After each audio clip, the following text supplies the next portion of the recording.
Welcome back, everyone, to the Kusogrande Invitational. We're into week 6 of our 16-player double elimination bracket, and we've got the last round of our winners round 2 matches for you today, and 2 more losers bracket matches from losers round 2. Our players today are going to be Andy, Nod Then Bow, Withheld, Tina Hacks, Data Chrysalis, and Church and Sarge, all playing through bad games for your entertainment. Before we get too much into Kusogrande, though, we have a quick couple of announcements. The prize submissions are open for Summer Games Done Quick until June the 9th. The registration deadline, which includes refunds for SGDQ, is until May 27th. We have Tree Fort this Sunday at 3 p.m. here on HOTFIX, and Frame Fatale submissions for the next Frame Fatales event is going to be June 4th through 15th. If you want to see any more information about upcoming SGDQ stuff, you can go to our website, gamesdonequick.com, and follow our Twitter at gamesdonequick. So, Brosentia, Faizu, hello.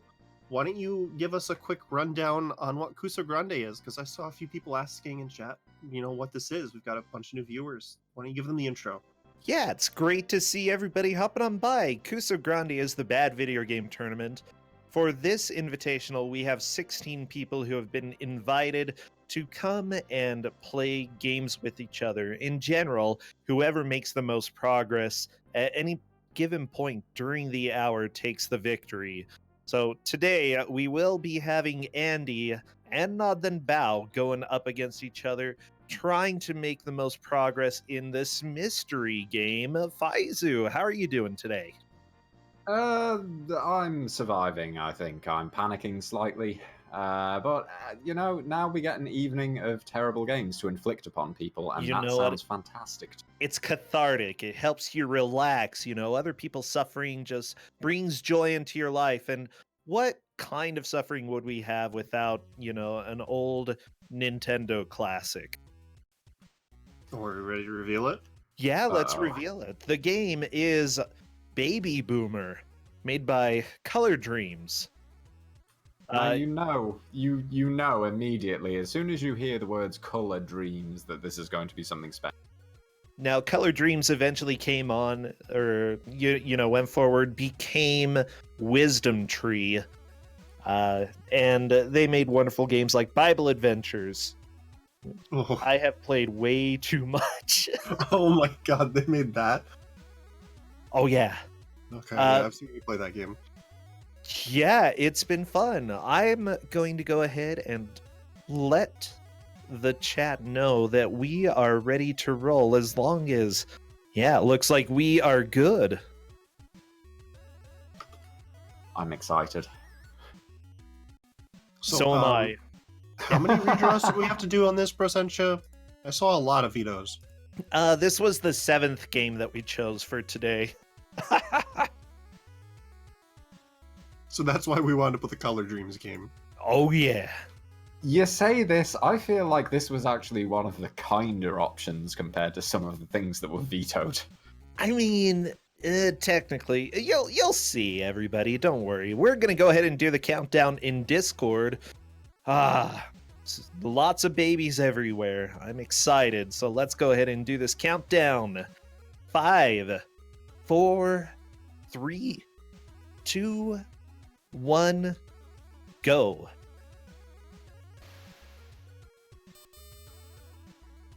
Oh, Baby Boomer.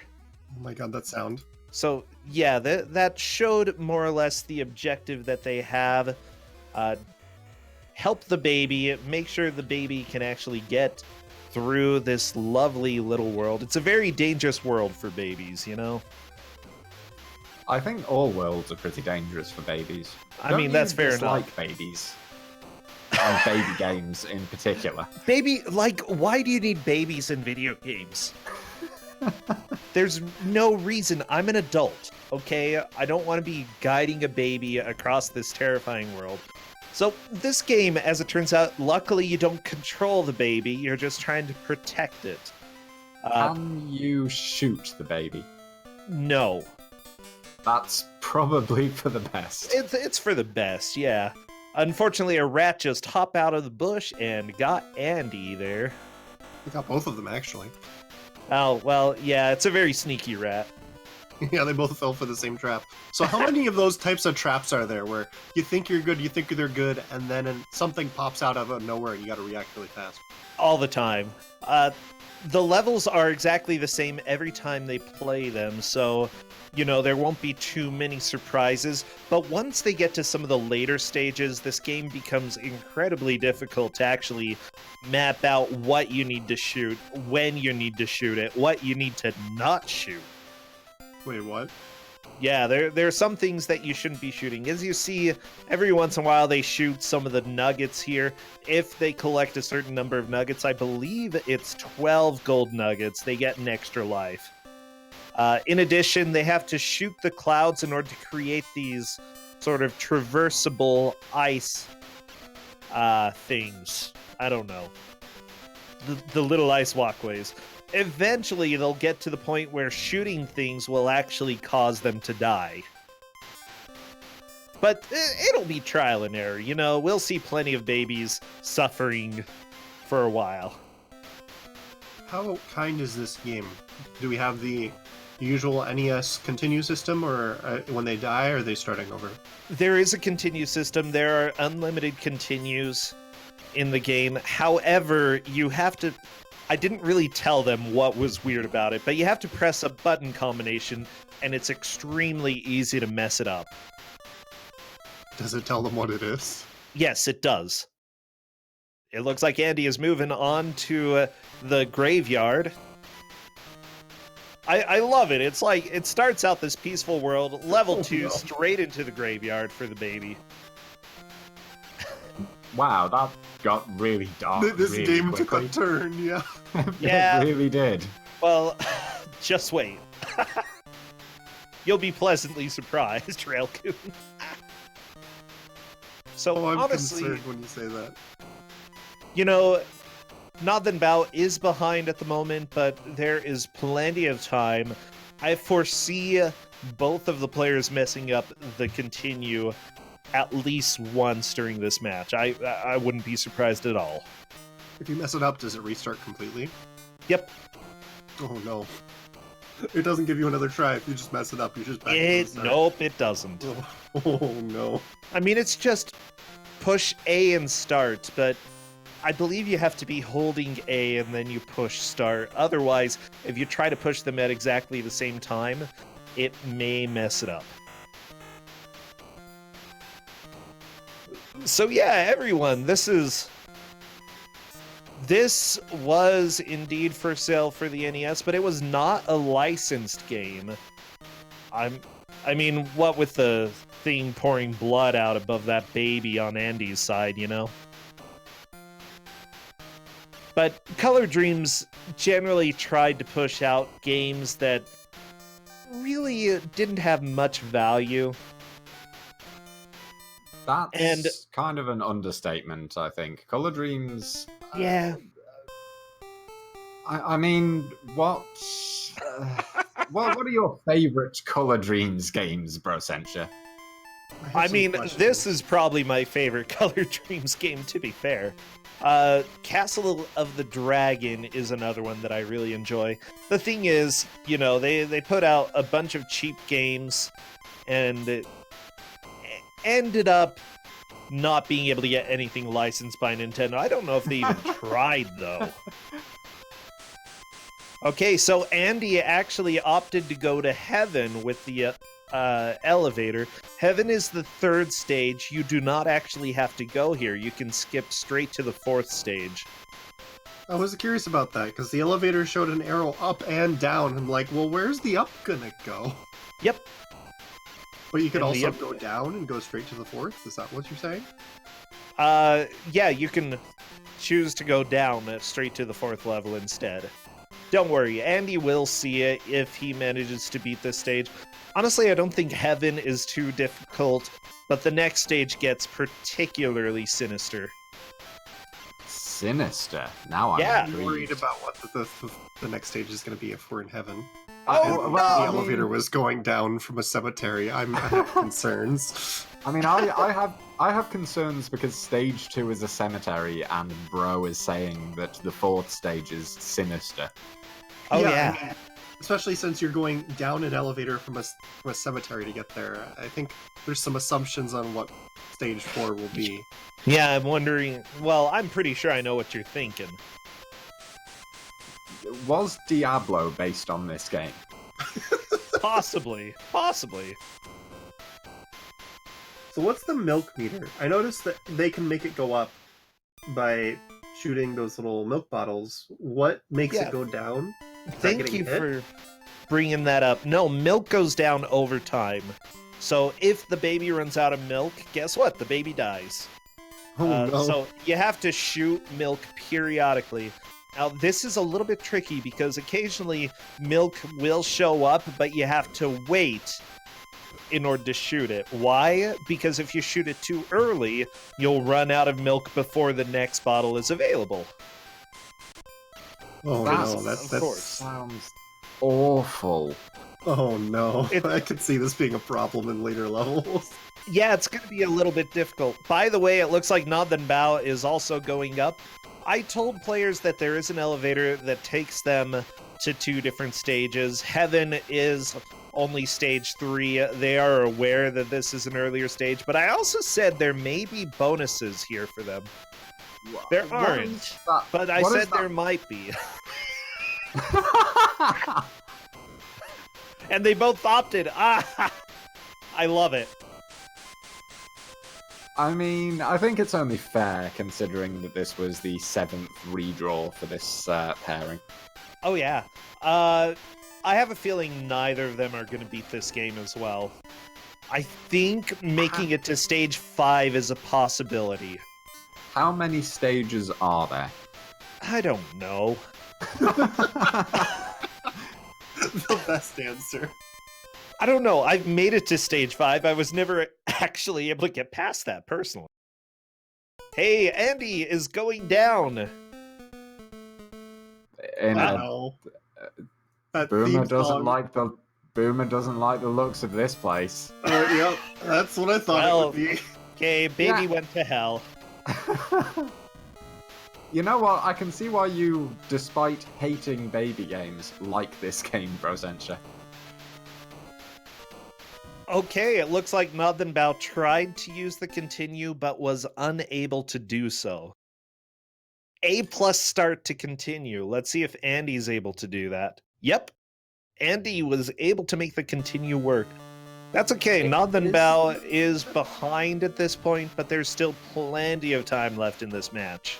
Well, I mean, yeah, it's, I suspect that we're going to see them, from what you've said, get stuck on one level.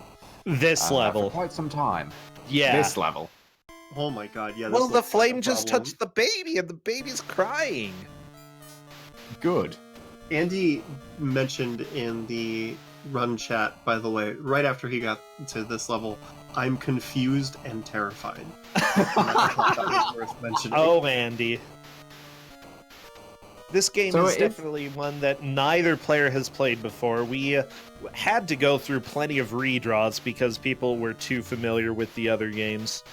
But I'm honestly surprised neither of them have played it because both are pretty much experts when it comes to the NES library. Guess what? It's unlicensed. So, I want to go back to the continue thing for a moment. Is that particularly finicky to do? Like, do you have to press both buttons at the exact same time to get the continue to work? Should we expect continue fails? Or once you get the hang of it, are you alright with it? They might still mess it up later on. Honestly, I'm never quite confident that the continue is going to work out. So, as you see, Andy is making a fatal flaw in this. First, he's playing this game. Second, there are these torches that if you shoot them, they either help you or they hurt you. In fact, one of them dropped a snowflake. It was required to shoot. But this other one, Andy shot it and fire keeps dropping out of it. And the fire kills you. If you do not shoot it, that fire does not spawn. Wow, so you weren't kidding when you said there are things you don't want to shoot. Oh, exactly.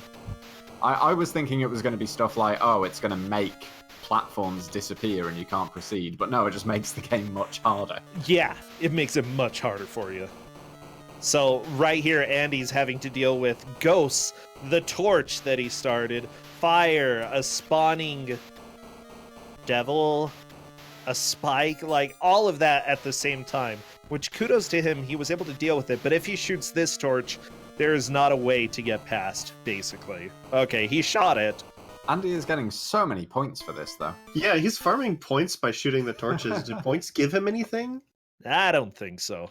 Well, Hey. I think it's only the nuggets that give you extra babies. I think it's a reasonable Actually- attempt. Like if it's like other NES games, there's usually a high point value where you'll get an extra life. So he could be trying it on purpose to see if he can get a life from it. Like you see, he's like, spamming shots on it whenever he can at this point. I'm not sure there are any extra lives with points. There are with nuggets, but I don't believe with an amount of points. The thing is, what Andy has to realize is that sometimes you just do not want to shoot the torches. I think he might have put 2 and 2 together right there, because he took a little while to stop, look at the torch, and then he shot it later. Hey, Nothing Bow is caught up. But you want to shoot the torches, obviously, because they give you points. And, you know, points are a good thing in video games, right? Like, yeah, they're great. You're getting 1,000 points for shooting a torch, so the game isn't exactly encouraging you not to do it. Now, I would say that Andy has a pretty huge advantage. He already figured out do not shoot the torches. Nothing Bow is also avoiding the torches. Wow, this is good. Okay, both of them have learned. I think it's going to get tied up really soon. Okay, I have an important question, Prosentia. Sure. Someone in chat asked, is there lore for this game? There is a manual. Oh no. I have a bit of mental lore in this because Uh-oh. I don't think that counts. Head canon. Well, I mean, the protagonist is called Baby Boomer, right? Because it references like, oh, Boomer doesn't like the look of this place, and so on. But in the top right, your lives aren't lives, they're babies. So it seems like Baby Boomer has a lot of clones. It's true. Okay, here's the story. I've got it for you. I'm giving you the real lore, okay? Not any of this fake stuff that you're inventing. Meet Baby Boomer. One day, while no one was looking, he crawled out of his crib and wandered off into the woods. Little did he realize that while he's enjoying this adventurous journey into the unknown, there are many dangers awaiting him. Your job is to protect Baby Boomer and help him find his way home to his mother. Unlike other Zapper games, you can shoot just about anything you see in Baby Boomer. Wow, that's totally Dragon-like. Duck Hunt. Because all you shoot is ducks, you can't shoot anything else. Some things give extra points while others give extra lives. Open secret passages, control something in another part of the world, or clear a safe route for Baby Boomer to follow. That's your lore. Sorry. What are you apologizing? Because that's all you get. Basically, a baby snuck out of the house and now has to find its way home. Through hell. Through hell.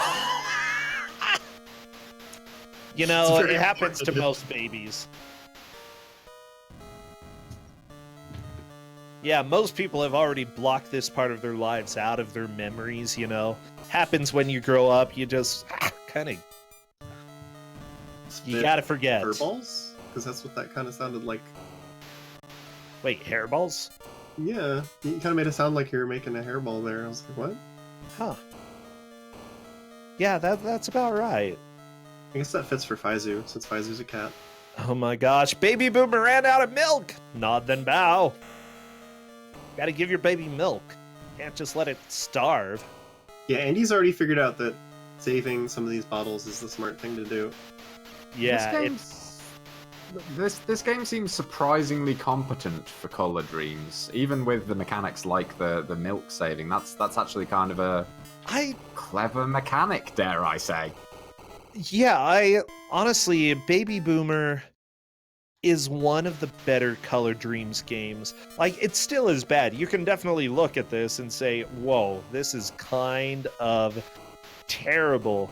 But at the same time, compared to everything else that they made, Like, I'm taking a look at some of the games here. They made Castle of Deceit, Challenge of the Dragon. Challenge of the Dragon is the one that stands out to me. Castle of Deceit is just terrible. Menace Beach, it's about skateboard. It's one of the earliest skateboarding games in existence, from what I know, and it's terrible, extremely difficult to control. They made Pesterminator, the Western Exterminator. Or how about Secret Scout in the Temple of Demise? I've played all of these. They're trash. But this game, even though it's bad, like, listen to the music. It's extremely repetitive, you know. But the controls are pretty responsive, and you do not have to control the baby. Well, that would be awful. Yeah, for some reason they just couldn't get platforming right. They did a pretty terrible job when it came to platforming. Oh, the devil just got the baby on Andy's screen. Rough. The devil just got the baby. That's a sentence I wasn't expecting to hear for a while. Oh yeah, the last time we had this in Kusogrande, nobody beat this stage. Oh, really? Man. Yep, in an hour, we were in hell for a long time. But I think the players are certainly in hell. Oh yeah. I think they're gonna get through this, though. Honestly, they're doing extremely well. They're both making pretty quick progress, not shooting torches when they don't have to, only shooting torches that are required. As long as they can figure out and remember which torches to shoot and which ones not to, they can probably get through this in the next 5 minutes or so. Yeah, Andy seems to be making some pretty good progress. The main thing with Andy is he seems to be getting bored and just shooting a lot of stuff and getting caught off guard by stuff that sneaks up behind him. Yeah, he unfortunately caused flames to spawn right there. That's gonna cause him to die. Yep. If you accidentally shoot a torch, oftentimes it's just gonna be a death. No, Nothing. Oh, good. Nothing Bout did manage to continue. I was a little bit concerned.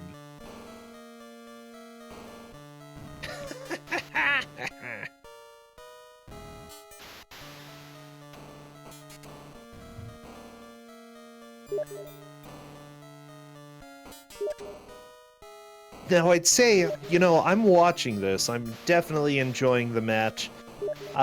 Kusogrande is a tournament where players are trying to make as much progress as they can in an hour, for all of you joining us. So even if they did mess up the pass or the continue and ended up going back to the beginning of the game, that's fine. They put a goalpost there, essentially saying, bam, I made it this far.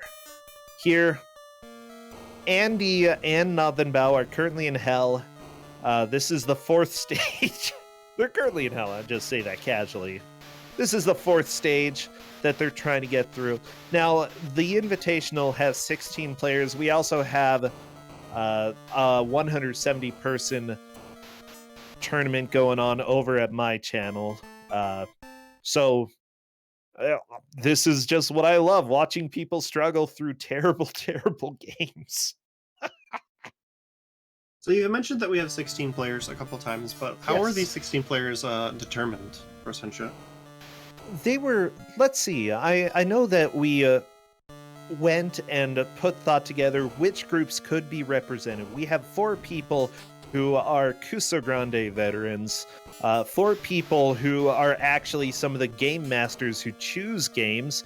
Nothing Bow is one of those. Andy is a Kusogrande veteran. We chose 4 people who are staff for Kusogrande.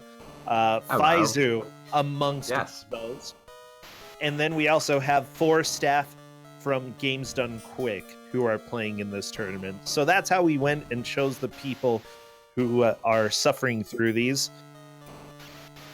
I know that we have a pretty dang good match. But yeah, Andy, we have the veteran against the game master here. Honestly, I think everybody always expects Andy to do well because he has won multiple mystery tournaments. He won the previous Kusogrande. You know, it's a strange skill to be able to get good at a game that you have never played before, but he manages to do that.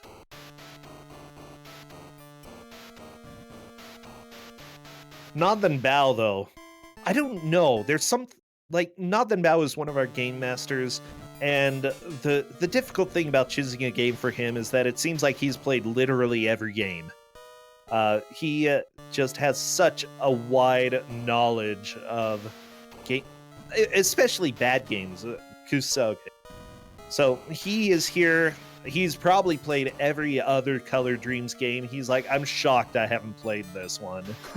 Of all the games that Not Then Bao hasn't, or rather has played, it's kind of amazing that this isn't one of them. Yeah, I was shocked. I was like, well, okay, we're having Baby Boomer. Yeah, honestly, it's Not Then Bao's fault that we had so many redraws. Yeah, one of the ones that he vetoed, I was very shocked. But that's also one of the ones that Andy was very glad got vetoed. I don't want to spoil it, but now I'm wondering. Oh, yeah, I probably know which one. I'm shocked as well. Not Then Bao formed a platform, but unfortunately it was too late for the baby. The baby is now trapped under the lava. Sad day. Sorry, Baby Boomer, you just have no hope anymore. Well, Andy made it past the part that's been giving him the most trouble, so we'll see how far he can make it now. This part starts to get a little bit stressful just with the last enemy showing up here. You want to make sure nothing just shows up and trolls you. But hey, it looks like Andy is through. Yeah! Further extending his lead, Andy moves on, and there are falling enemies.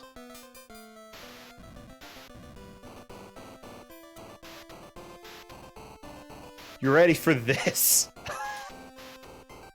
Not only are there ghosts and flames, but pickaxes here to destroy Baby Boomer. It's a hard life being a baby. It actually is. You can't really do anything. You just crawl. Gotta rely on the kindness of strangers to give you milk, you know? So what kind of mine is this? This is a gold Well, mine? obviously, Gold it's mine? meant for miners. Oh, we have a crypt now. Baby Boomer was not satisfied just going to the cemetery, but now we have a full-blown crypt here. So is this the furthest you expected them to get, did you say? I think so. I don't expect them to beat this level. But if they do, I'll be absolutely shocked. Oh my god, the ghost explosion. There are just so many ghosts! That's what happens in crypts. Have you not been in crypts recently, Bro Sancho? Not recently. I've never seen a ghost explode like fireworks into more ghosts. No. Okay, they are on stage 6, the crypt. And I'm taking a look. It looks like after that there is a mine. After that there's another mine, and then the final stage, fountains and pipes. I don't think we're gonna see fountains and pipes, but if we do, it'll be pretty amazing. I'm hoping we do, and you know what? I think we are. I think we're going to see more of this than just this level. I'm optimistic. I hope We've so. got two I would really- love that. We've got two really good players here, so I think it's possible. I have another important question for you, Bro Sancho. Sure. When you die, what is the song that plays? Because it sounds like something to me, but that can't be right. It's like na na na na na na. Yeah, it sounds like the neener neener boo boo when you die. That's what it is. That's amazing. It's making fun of the baby for dying. And you know, that's really sad. You do not want to make fun of babies when they die. It's sad. I make fun of babies all the time. The ghosts! Regardless of circumstances, I'm all about making fun of babies. I'm just Okay, gonna call those ghost fireworks, and those Ghost ghost fireworks are nasty. they're so deadly, and they're a little bit unpredictable how they're gonna like fire out there. Now, these crypts that Andy is shooting at right now, some of them will open up and either have good stuff or bad stuff. Obviously, you don't want ghost fireworks to show up there. Oh, Andy! Are you okay there, Brasencha? Oh, I'm just so worried. I'm always stressed out that this baby is gonna die, and it's my fault because I made them play this game. Oh, baby! There's so many ghosts. And skeletons. Andy that's an desperately exploding needs to ghost? find milk. Oh my gosh, how did you live? Now, one feature about this game is that it does have auto fire. If you just hold A, it'll keep shooting. That's both good and bad. It's honestly helping Andy protect the baby quite a bit. But again, it's like shooting about 3 shots every 2 seconds, so it's not super fast. And you can also hit things that you did not want to hit. Yeah, the ghost explosion is just trash. It's bad. Okay, Nothing Bow is getting back to hell. Honestly, it's being a little bit difficult, and I'm not too surprised. This is where it really starts testing your ability at protecting babies. A skill that you never knew that you would need when it came to video games, but Color Dreams was there for you. So is Andy already farther than you've been, Brasencha, or was this? No, where I've been you- this you far. got- What? Do you think I'm a scrub? I haven't made it this far. I haven't gotten past this level. But I made it this far. That's about it. Oh no. He found the ghost waterfall. Oh yeah, I really wonder how this would play with a light gun. If anybody wants to test, apparently this does have 2-player where one person can use a light gun and the other person uses the controller. There is no way this would be playable with a light gun.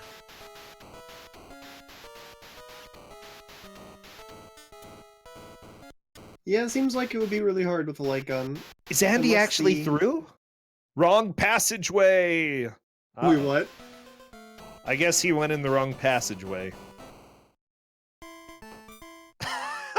What, the nugget killed him? I don't know exactly what happened. You walked into a nugget and then he died. Gold Rush! Okay, let me take a look and see what this guide says about the crypt there. Okay.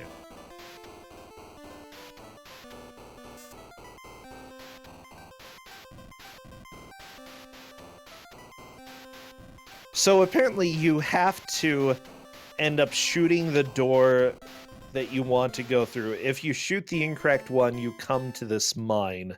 That's sort of what I'm getting. I'm not sure if Color Dreams accurately programmed it, but if Andy goes back to the crypt, you'll see that it just was not the correct one. I'm thinking that's what happened. This is rude.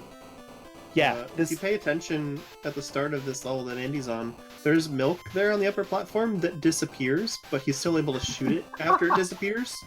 So, like, the milk appears and then goes invisible, and you have to remember it's there. I do recall Yeah, it just a happened lightning again, stage. right up there.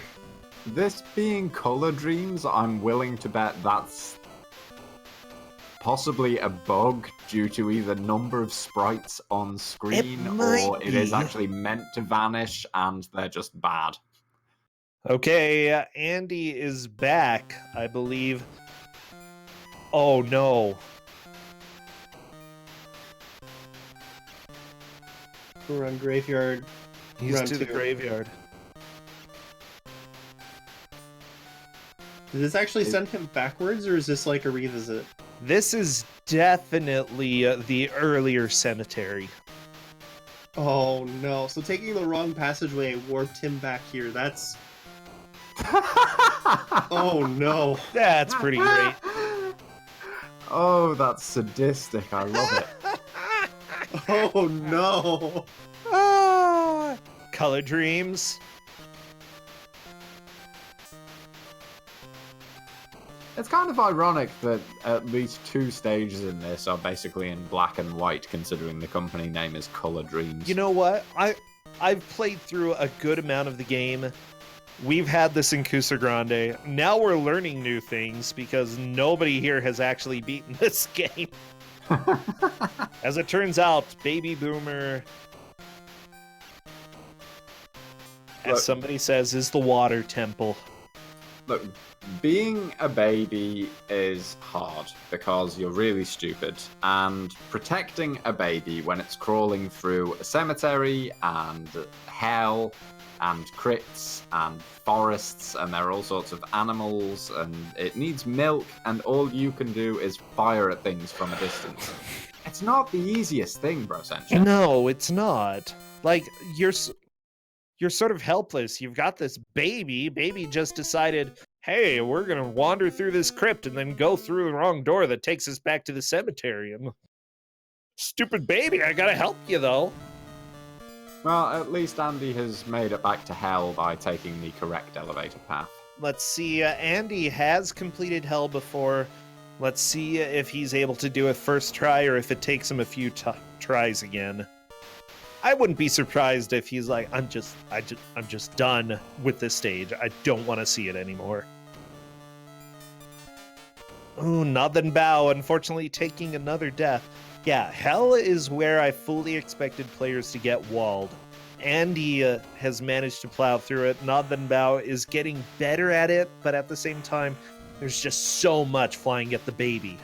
The question is, can Andy plow through it a second time? I believe. For that matter, I believe we're going to see even more of this game. Andy, I think he's going to die. I've got to be the opposition here, Pfizer. He's going to die, and he'll be stuck in hell. Andy has been consistently surprising. Unsurprisingly surprising at this point, I think, in that Andy tends to get further than anyone actually expects. Which happens quite a lot in Kusogrande. We assume people are going to get walled at a certain point, either based on our own performance when testing the game, or if it's appeared before, based on people's prior performances. But frequently, our expectations are subverted. Maybe we're just really bad at games. See, I told you he was going to die, Faizu. Wow. You set up. Go ahead. I have another lore question for you. So I understand the purpose of the flowers. The baby stops to smell the flower, and it gives you a second to pause. Why are there flowers in hell? Let me take a look. I don't know. Now, the road to hell is paved with good intentions, and good intentions are probably flowers, so maybe some of them are in hell. Yeah. I like that. Well, also, why are there torches in hell? You've got so much lava that's glowing, you don't really need torches. Well, that's for the ambiance. Like, what kind of hellscape is it without torches? Like, come on. Yeah, okay. The interior designer of hell. Gonna put some torches there. Add to the atmosphere. Put a little flower under the torch. We don't want it to be too miserable. I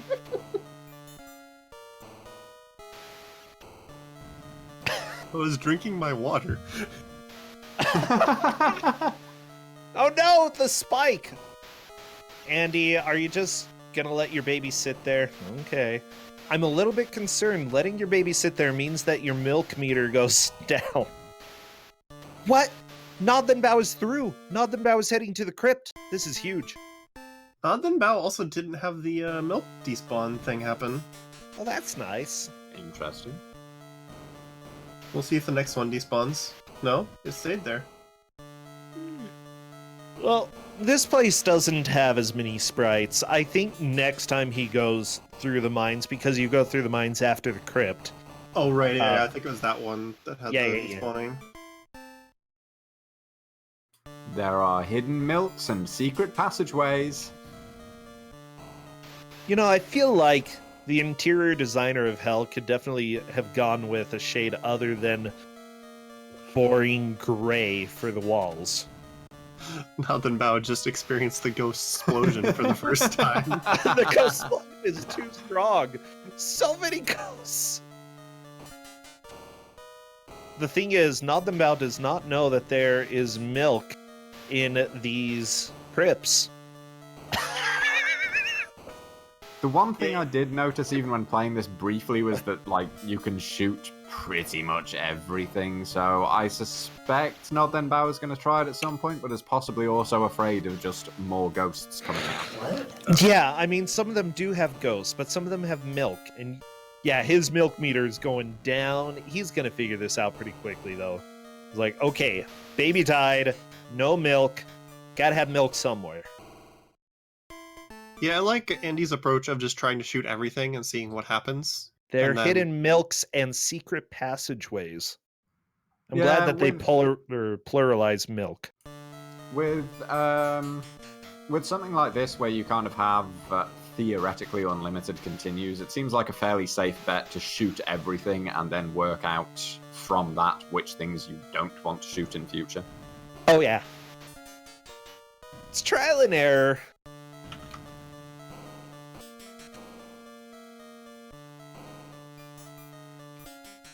I mean, with Ghost Explosion, I can understand being a little bit more worried about what is in this world. Oh my gosh. He's trying to shoot some of them, some of the crypts here, but was missing quite a few. Okay, there we go. Luckily, Nothing Bao found one of the milks, but somehow died. I'm not sure what happened there.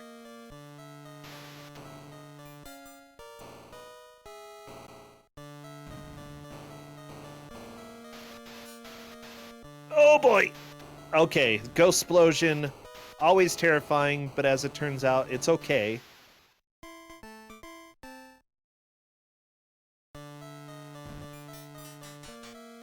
Okay.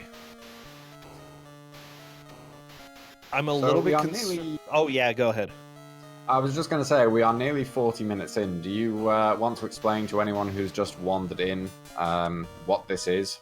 Of course, Faizu. Kusogrande is the bad video game tournament. For the Invitational, we have brought 16 people into a double elimination tournament. The goal, make as much progress as they can in a game that they have never played before in an hour. At this point, Andy has managed to make it through the crypt that Nothing Bao is currently on and get to the doors. Unfortunately, he went through the wrong one. Nothing Bao is trailing a little bit, but honestly, I think Nothing Bao is going to get to the door pretty soon. Honestly, I don't know who's going to take the victory. Andy is in the lead, but it could change.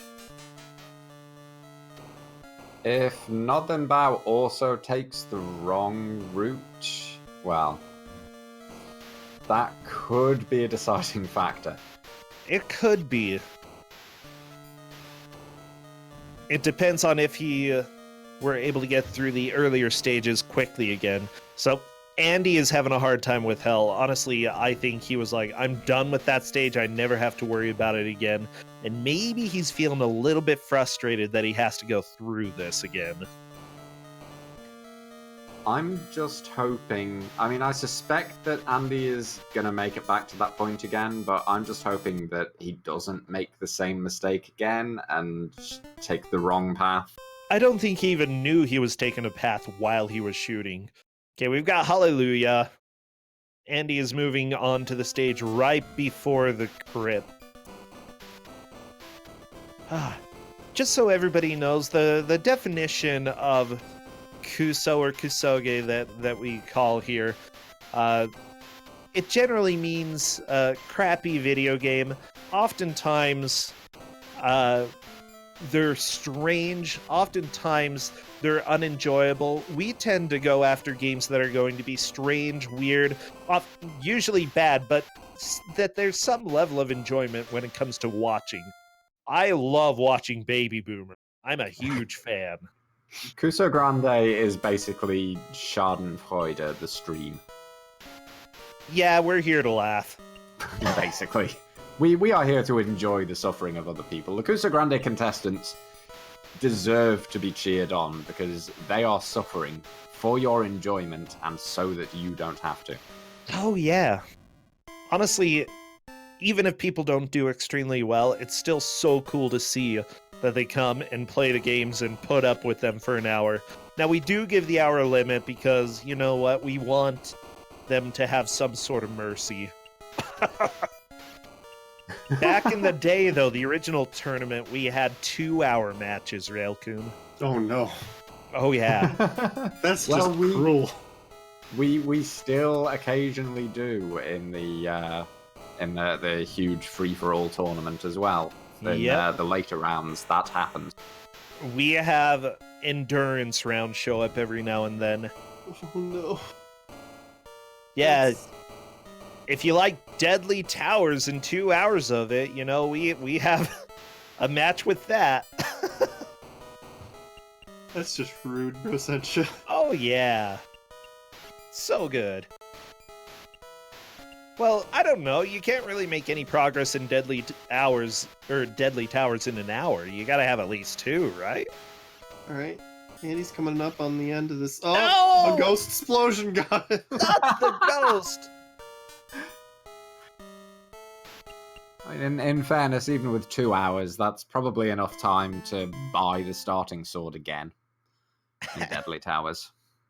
For anyone who, I should explain that. For anyone who doesn't know Deadly Towers, you start with an incredibly terrible sword, and you will doubtless come across a shop selling a sword fairly early on, and you can grind money and buy that sword, and it turns out it's the one you start with. Yeah. Which both of our players in the endurance round did that. They worked, like, it was a good 10 minutes of progress trying to get enough money to buy it. Then they both buy the sword that's useless. It was glorious. Oh, you talk about useless swords in old games like that, and I just think of Lagoon. Yeah. Oh, we've had parts of Lagoon. We have had parts of Lagoon. We have had people get very confused by parts of Lagoon. Oh, yeah. It's worth noting that our definition, for the most part, isn't necessarily just purely bad games. We do skew towards stuff that had nice ideas that weren't executed particularly well, stuff that has dated very badly, and on some occasions, just stuff that is incredibly weird. Yeah, I think, do I want to sit here for an hour and talk over this game? Because if I don't, then we're probably not going to have it. Yeah, I mean, it has to be something that you can tolerate watching for an hour, if nothing else. And there are a lot of bad games that are not a tolerable watch. Yeah. Yeah. Pesterminator, also made by Color Dreams, I feel fits that category. There are many games that fit that category. Yeah. Oh no, okay, I thought that was a ghost explosion that Andy just shot, but it wasn't, thank goodness. Just a normal ghost. There's explosion! Oh, it got his foot. That's not good. I love it. There are people in disbelief about this game. But, you know, I feel like if your mother saw this game on sale at a store for like $5, because obviously, in order to sell any copies, I feel like they had to actually have a cheaper version, you know? Mother buys it for $5 for your birthday, you're gonna play this. Don't want to make your mother angry. I mean, you say this, but actually, no, I really shouldn't finish that sentence. I'll never be allowed back on GDQ commentary again. Here's the deal, my husband actually owns multiple Color Dreams games. Like, why? His mother unironically bought them for him.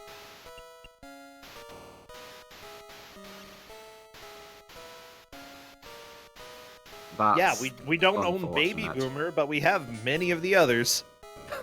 Which ones do you own physical copies of? I'm curious now. Let's see. Challenge of the Dragon, Castle of Deceit. I'm pretty sure we have Crystal Mines, or Crystal Caves, whatever it's called. Yeah. I do have a copy of Bible Adventures, but I bought that as an adult, knowing full well what I was getting. Yeah, you've Oh, speedrun not that the game. Bao. Unfortunately, the baby is dead, and he didn't go in any of the doors. For a second there, I was really, really worried that continue was not pressed on Andy's side. Oh, that would be absolutely terrible. That would be bad. I got a question in chat. What do the nuggets do? Faizu, do you happen to know? If you get 12 nuggets, according to the starting screen of the game, 12 nuggets gives you an extra baby, an extra clone of Boomer. Honestly, it's not really needed with the continue system. But Boomer has to actually pick them up. If you shoot them, they don't count as being collected. Exactly. So it's a tricky Ricky, you know? Yeah, this game does seem to have... This is weird for a Color Dreams game. There's things about this that I would say are almost good. See? Like even the light gun controls aren't too I told bad. you. Like, there's so much that's redeemable about this, and if there were a game that came out like this, just more polished, I think it could be fantastic. I'd rather not be helping this baby, but, you know. Well, obviously. I mean, I think you could make a mobile game right now. Here, $1 million idea. Somebody in chat, make a mobile game that's essentially Baby Boomer, except with mobile controls, where you touch in order to shoot things. Well, I was going to say, one of the most impressive things about this, I think, is that the controller controls are actually pretty good with this. Yeah. Simply because your reticle is so big. It's not like playing a lot of other light gun games on controller where it's incredibly finicky to shoot things. the other big thing is the reticle actually moves very quickly compared to a lot of those other games. Yeah, that too, exactly.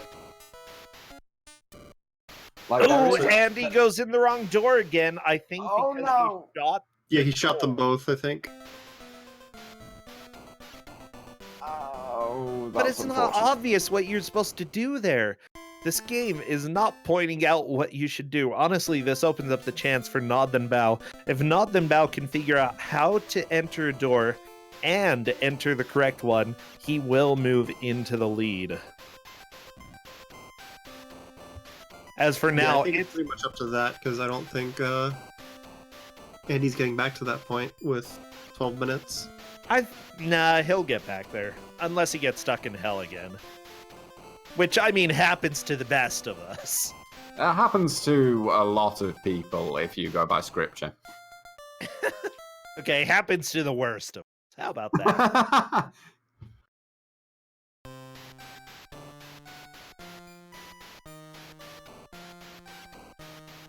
The thing is, it's very easy for somebody to see that they got sent back to the second stage and get angry. And I feel like Andy could be very frustrated at this point because he knows he has to work in order to get back to this crypt. Yeah, and because they're both playing... they're playing blind in that they've never seen this game before, but they're also playing blind in that they don't know where the other person is. Yeah, so honestly, he has every no time... idea where Nod Then Bao is. So he may think that Nod Then Bao has already gone through the correct door and is miles ahead.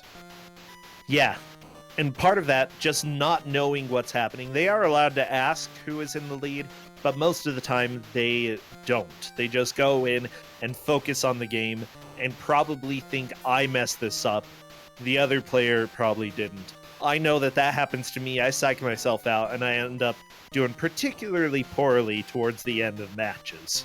I think there is only one match where I have actually thought that I was in the lead, and oddly enough, it turned out I wasn't. Uh-oh. Yeah, we've seen a couple matches even on the Invitational where somebody was surprised to hear that they won. Oh yeah, absolutely. I think that's going to happen today, especially if Andy takes the victory here. Like, Andy is usually, well, he's always been a solid player. He's made more progress than anybody else has in this game whenever we've had it before, you know. And he's done particularly well, but the frustration of being sent back and knowing I messed something up, you know, that's going to make him doubt himself.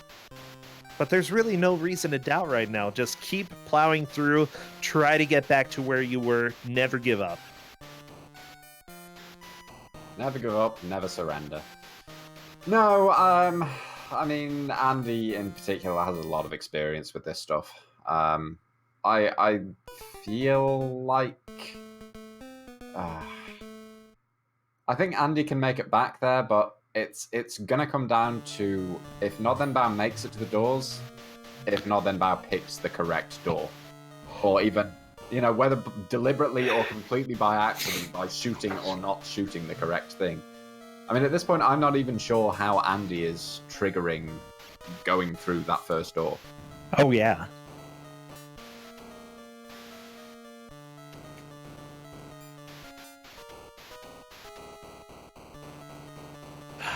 Andy accidentally shot the torch, and I think he can already feel a little bit angry about that. Just don't shoot the next torches, Andy. Okay, this one, don't shoot. Why did a baby appear at the top of the screen for Andy? Extra Did you things see to that? shoot. Yes, I did. Why was there a baby? I don't know.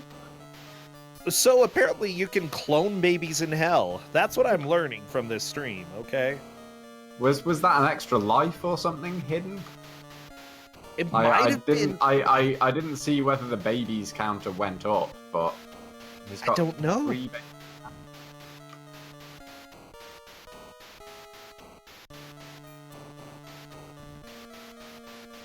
Oh.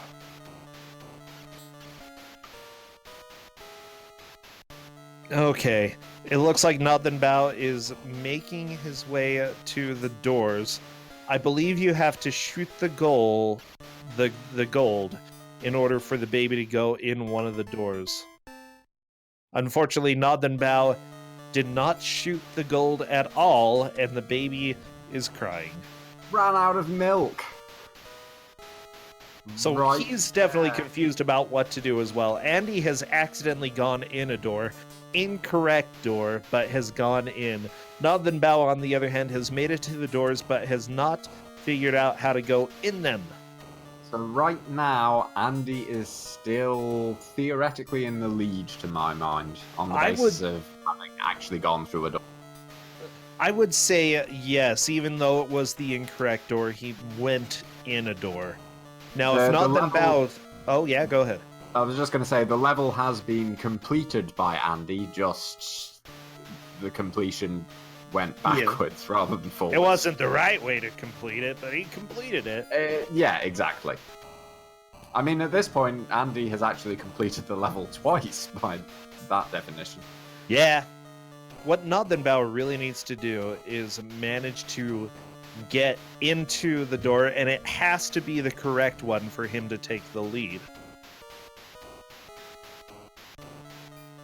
How many were there? 3 doors I saw? Yes. And it should be per Uh, game FAQs, it should be the door in the middle. what Oh, does oh no. what does the other door do? I don't know. I'm Oh, curious. Nothenbao, are you gonna shoot it? No. I don't know if Nothenbao knows you need to go through the door. Like, Might I think just He's think he you collecting need the to gold. see I don't think he realizes you need to shoot one. Well, it's not straightforward.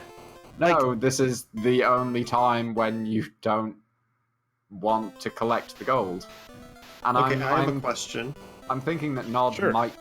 Sorry, carry on. Nothenbao advanced closer to the correct exit than Andy did, but he didn't go through a door. I feel like choosing an exit, even if it's the incorrect exit, is more progress. It's very tend to subjective agree. there. Like, I would prefer to see one of them go through the correct exit just to clarify it, but I would consider figuring out how to go through an exit, even if it's not the correct one, to be progress. I feel like it would be. Again, we do have a referee here. We have a lot of staff, by the way, who have been helping out quite a bit, both with the Invitational as well as the full 170-person tournament. Cadus specifically is our main referee, and every once in a while he will make a call that is absolutely needed, because it's incredibly difficult to know exactly what constitutes progress. So we'll go ahead and see what Cadus says. Cadus has to make a lot of very difficult calls and is a very essential part of Kusogrande, who deserves far more credit than he gets, I think. No bribing our referee, okay? None at all. I'm not bribing the referee. Well, don't do it. I'm not. I expect good. to lose every single time, and I'm usually right, except in this invitational for some reason. Okay, we've only got 2.5 minutes left. Yeah, we're really close to the end. This is still kind of anyone's game. I think both of them have got just about enough time to make it back to the end of the stage. I think they've got one attempt left in them, yeah. Yeah. Yeah, did you ever know that you would be sitting on the edge of your seat for this game, watching, getting ready for ghosts, hoping that the baby goes in the right door? Yeah, it's a close finish here. We've had a lot of close finishes throughout the Invitational so far, to be perfectly honest. But, I would probably be on the edge of my seat anytime there is a baby crawling through a crypt surrounded by ghost explosions and there's some maniac with a gun. I mean, that's a good milk. point, yeah. And I don't even like babies. The question is, does the crypt put you more on the edge of your seat than Hell did? Oh, yeah. Hell's kind of... I don't know, it's drab. You know what, you were talking about the interior design of Hell, but what about this crypt where there are lava flows in the background? Okay, Andy has shot the second door. Baby is going in. Andy takes a definite lead here. Watch out for vampire milk bats. Uh-oh. Vampire milk bats? You heard me. What? And I believe Excuse me? that's it. I think that is going to be a definite lead. We've got less than a minute. I want to see as much of this stage as I can. You know what? I want to see the bat again. Watch how fast it zips across the screen. It's so fast. I want to see more of this game. I want to see this level, especially with the warning of vampire milk bats. Vampire milk bats. This level looks sadistic. Oh, it stole his milk. It actually steals your milk.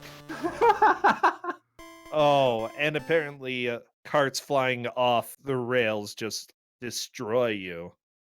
Well, they usually do. Oh my goodness, this game. This is so good.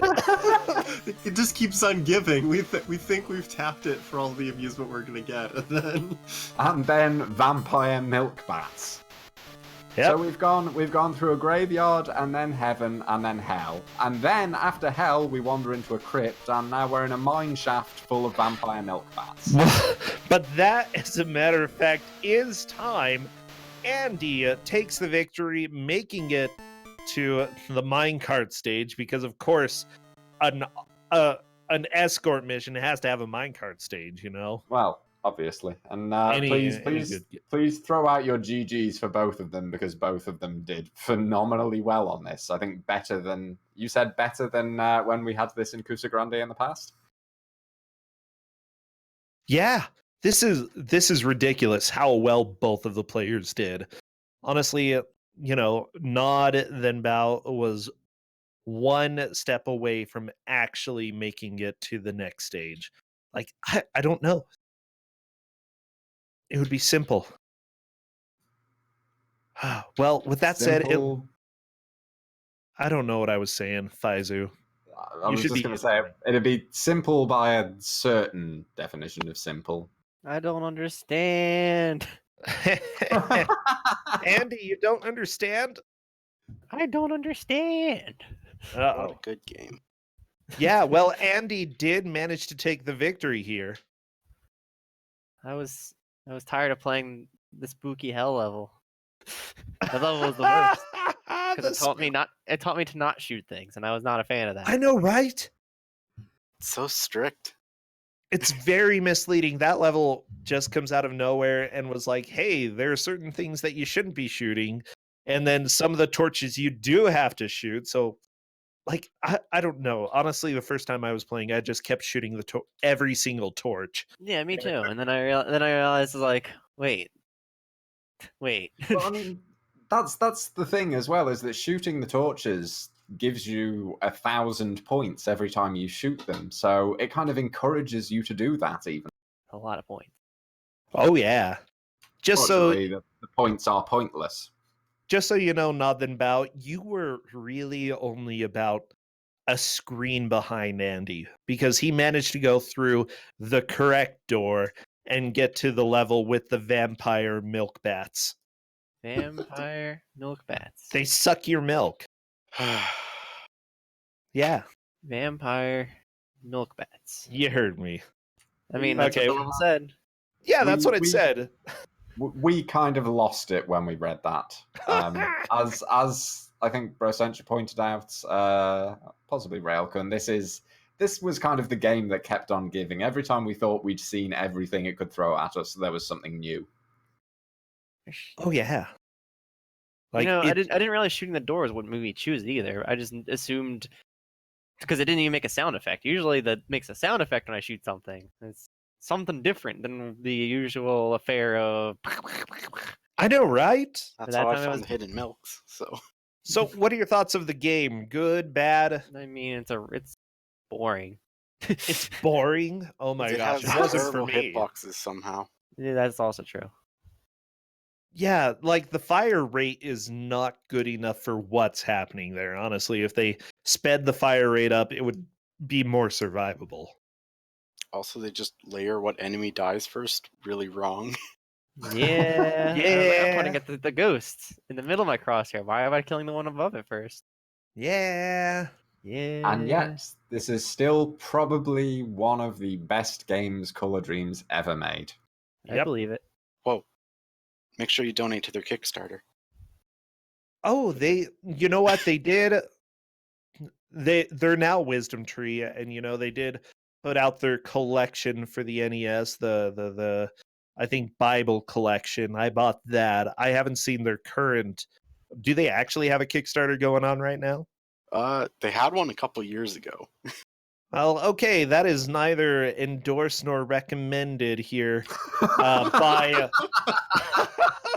But if you want to take a look, you can go do a quick Google search. Okay. I'm doing that right now. Yep, okay. Apparently they kickstarted something called the Arcade, with arcade spelt like Noah's Ark. And it was a plug-and-play system which contained Sunday Funday, Spiritual Warfare, Exodus, Bible Adventures, King of Kings, etc. And apparently this actually happened. They did a production run of 500 units. Oh, that's cool. It's a collector's item. I don't know if cool is the word I would use. They basically made a fake plug-in NES, complete with a fake NES controller. Well, before we get too deep in the game collection of Color Dreams rabbit hole, because I know that is a rabbit hole. We can move away from that. Let's move on. I'm going to ask Andy, Nod, do you guys have any final shoutouts, comments here before we move on? This baby boomer has a really bad sense of direction. found his way to heaven, then to hell from heaven. I don't know how you do that. You mess up. You mess up really bad. That's a really bad turn. What about you, Nod? Do you have any final comments? I got nothing. All right, congrats, Andy, Oh, and thank you, Nod. All right, I'll hop out. All right. Thanks, guys, and congratulations once again to Andy. We're going to go to a quick break, and when we come back, we'll have Withheld versus Tina Hacks. We'll see you right after this.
All right, welcome back to Kusogrande Invitational. We're here for the second match of Week 6 of our 16-player double elimination bracket. This time, we've got Withheld versus Tina Hacks. After that amazing game that was Baby Boomer, we've got Faizu with us once again. Faizu is the one that picked the game for us. And now I'm filled with dread. Faizu, what have you done to us, Faizu? I'm so sorry.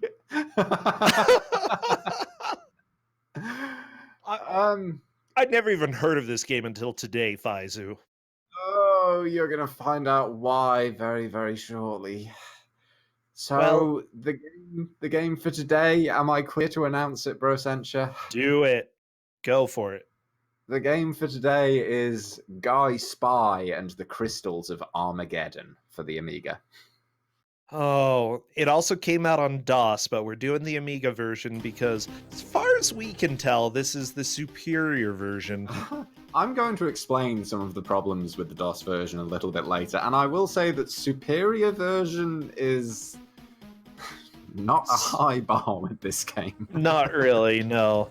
Just so people know, the purpose of Kusogrande is for the players to make as much progress as possible during the hour. This is a loser's bracket match, so whoever does not make the most progress is eliminated. They will be gone no more in Kusogrande. Well, at least this tournament. You know, they'll be back later, one day. Withheld is going up against Tina Hacks. It is going to be a pretty intense game, you know, from what I've seen with this game. It's definitely not simple. No. No. I'm kind of waiting for the game to start before discussing any of the specifics about this, but whatever you're expecting, you're wrong. That's... We'll leave it there for the moment. Oh no. Oh no! Why would you do this to us, Faizu? Because this is bad, and I finished it. You beat this game? I beat this game. I pretty much always only give out games that I beat. So I spent most of today playing through this repeatedly. Well, you know what? It is that time to do the countdown. So I'll go ahead and begin that. 5, 4, 3, 2, 1, go. And the players are off as soon as we see some movement. So what game is this, Faizu? Give me an explanation. This is Guy Spy in the Crystals of Armageddon. It is a game which has, in the manual, about 15 odd pages of backstory. It sets at the end of World War II, and you are Guy Spy, super secret agent, and it's kind of an attempt to make a sort of Dragon's Lair Space Ace style game, only with actual gameplay instead of QuickTime events. Faizu, what difficulty are they using? Okay, thank you for... They are on easy.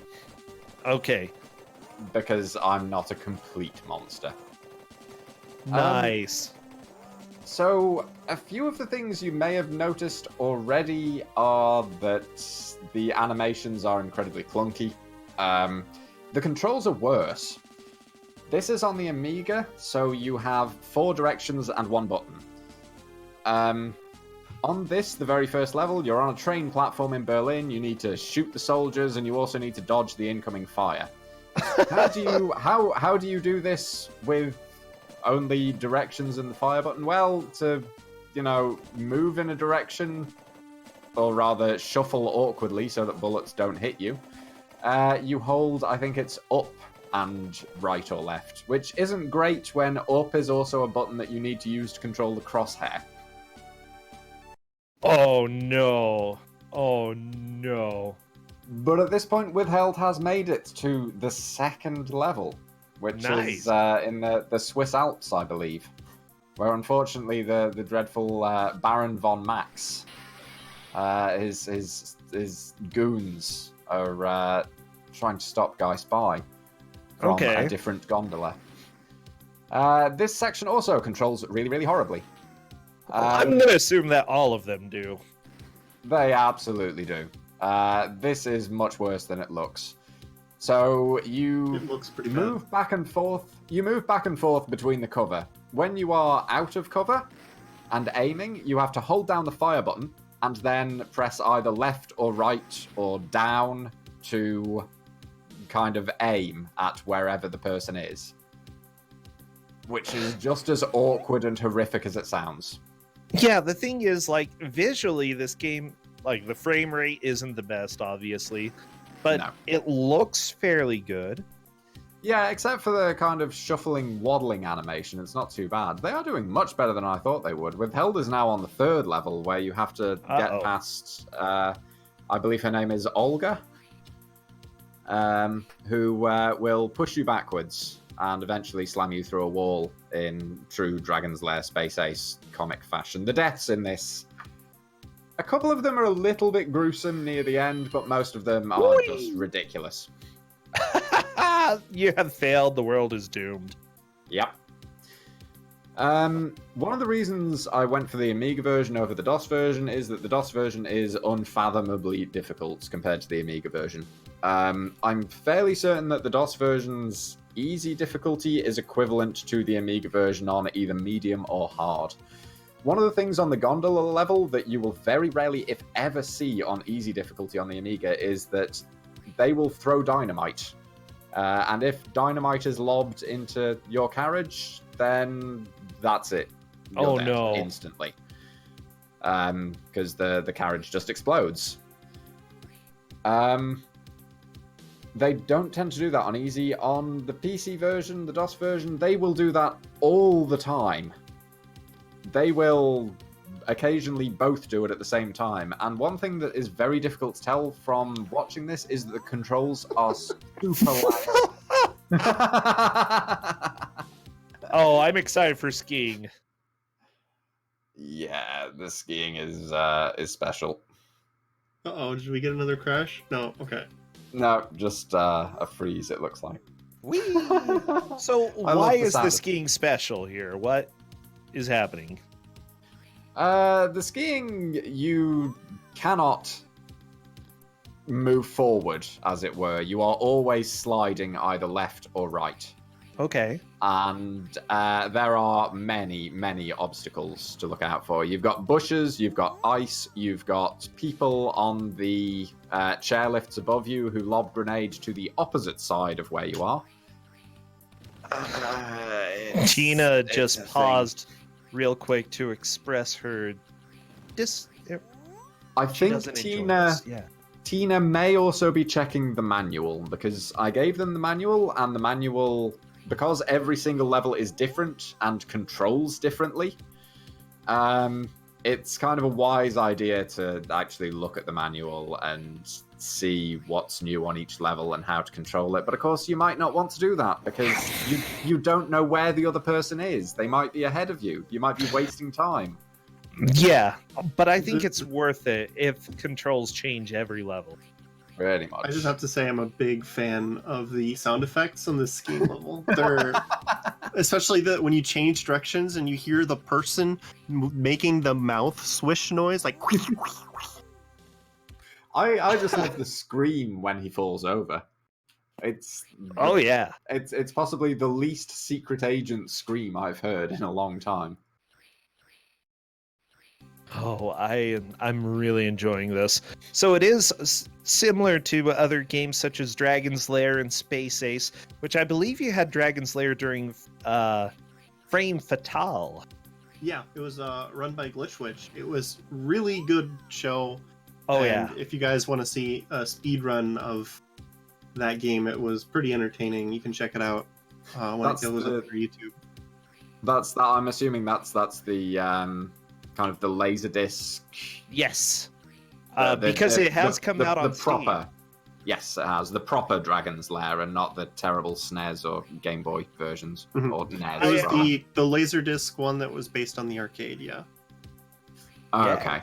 Yeah, this, from what I can tell, this was kind of the idea was to make something like that, but, give it actual gameplay instead of QuickTime events, essentially.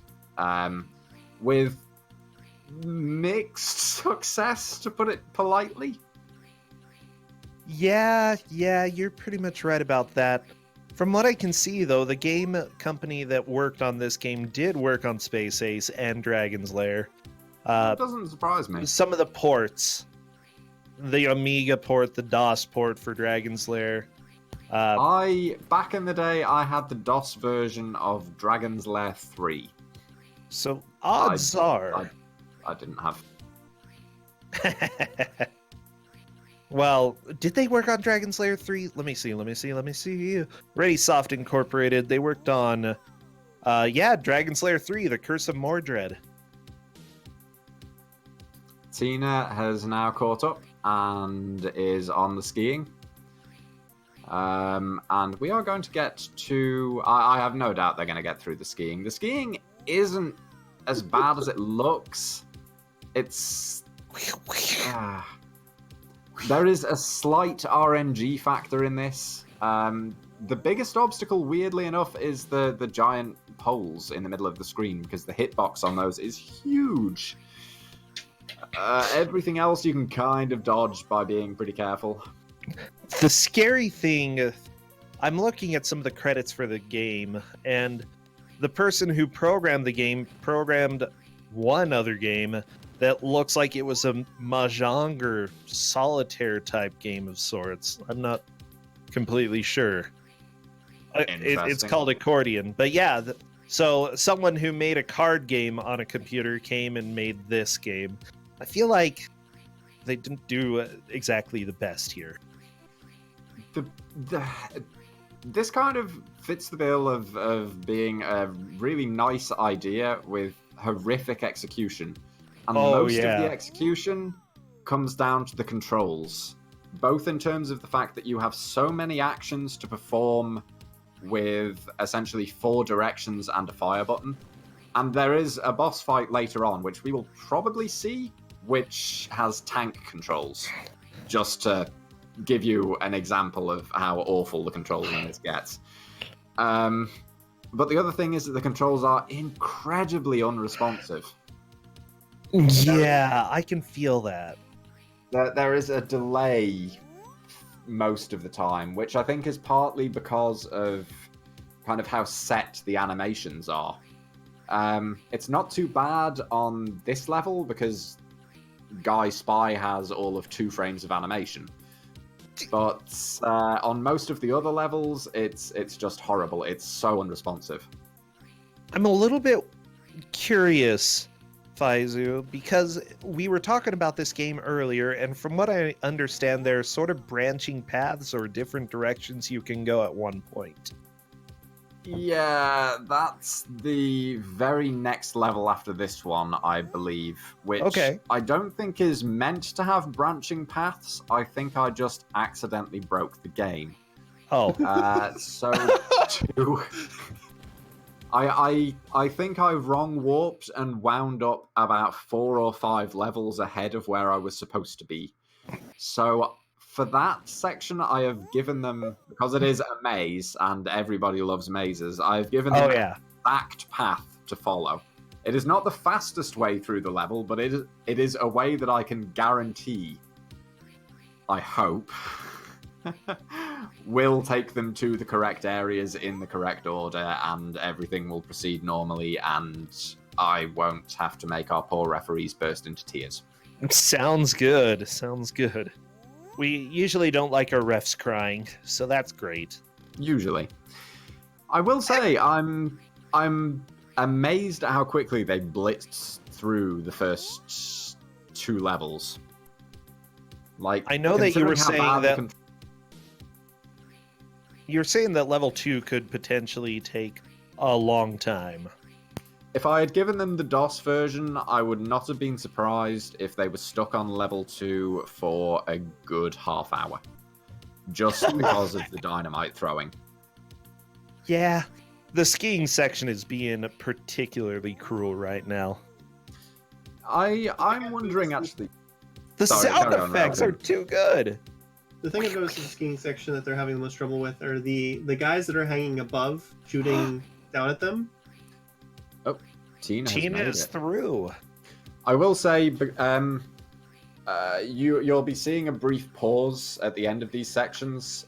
This is because I am allowing save states in this, because at the end or at the beginning of every section, major section, because the game gives you infinite continues, but only if you are mashing the fire button on the game over screen. If you don't do that, it will just return you to the title screen and you start over. Are you serious? I am entirely serious. And we are now in the pyramid maze. And this is exactly as exciting as it looks, and I have given them an exact set of directions to follow. The Pyramid Maze actually isn't that dangerous or that difficult. There are traps in here, but most of them are incredibly easy to avoid, which is a rare moment of kindness for this game. Such a good saunter. What I love is like on the first level and any of the other kind of third-person shooty bits, is that his method of dodging bullets is just to kind of shuffle to the left or to the right as though he has something unpleasant in his pants. I just have to read the directions that you gave for the Pyramid Maze, because this is amusingly phrased for me. Directions for the Pyramid Maze. Please follow these, or you may wind up going to different rooms and quite possibly wrong warping. This area is well programmed. If you make a mistake, just die as quickly as possible, and you'll be back to the previous checkpoint. That's amazing. Okay. Yeah. I wanted to ensure that they would follow the directions as best as possible. But yeah, it's kind of hard to die in the pyramid for the most part. There are only a few traps that can easily kill you. Most of the time, I have tried and never managed to get killed by things like the huge doors that slam down in front of you. And Tina has now made it to the first of the bosses in the pyramid. In this section, she needs to pick up the swords from the ground and then throw them at this guy. This guy just needs to learn how to walk like a normal human being. This is what I was talking about. His shuffling is ridiculous. I mean, ooh, by the way, Withheld is starting to move into...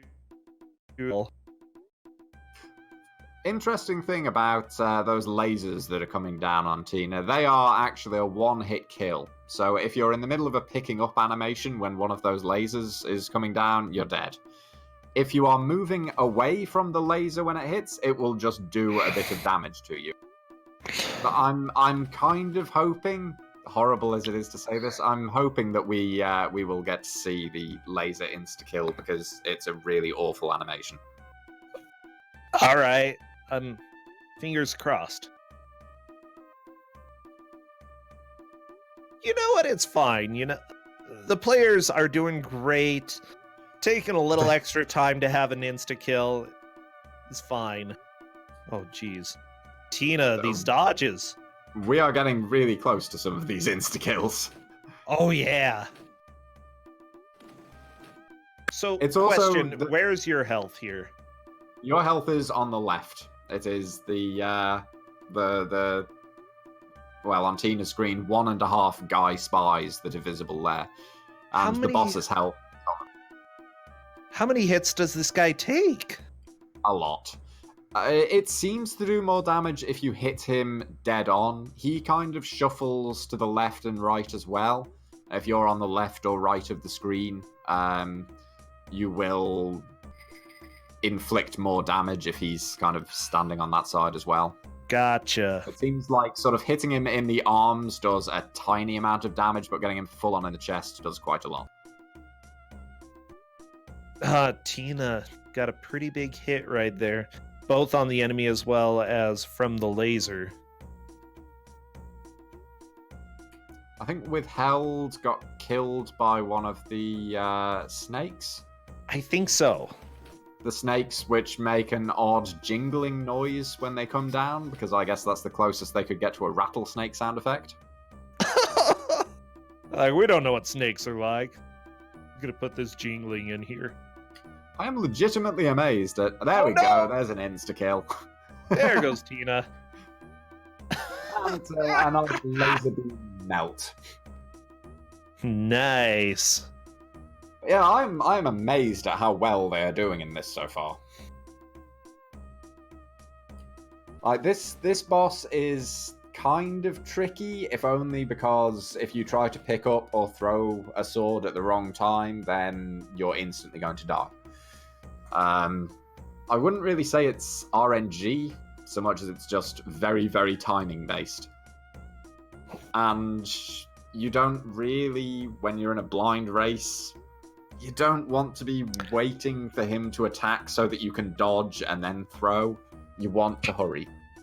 At the same time, the important thing for blind races is not to make quick progress, but steady progress. Yes. You know, some games you can judge that, hey, I can go faster here. You know, death is not going to be too costly. But for this, it's a huge setback to have to start this fight all over again. Yes, Yeah, it really is. It's a lengthy battle. Did you count how many sword throws it takes to beat him? Nope, it's a lot, It seems though. like a lot. I'm glad he produces your weapons as well, though. He's a good guy. Yeah, it's nice that he just sort of teleports swords in for you.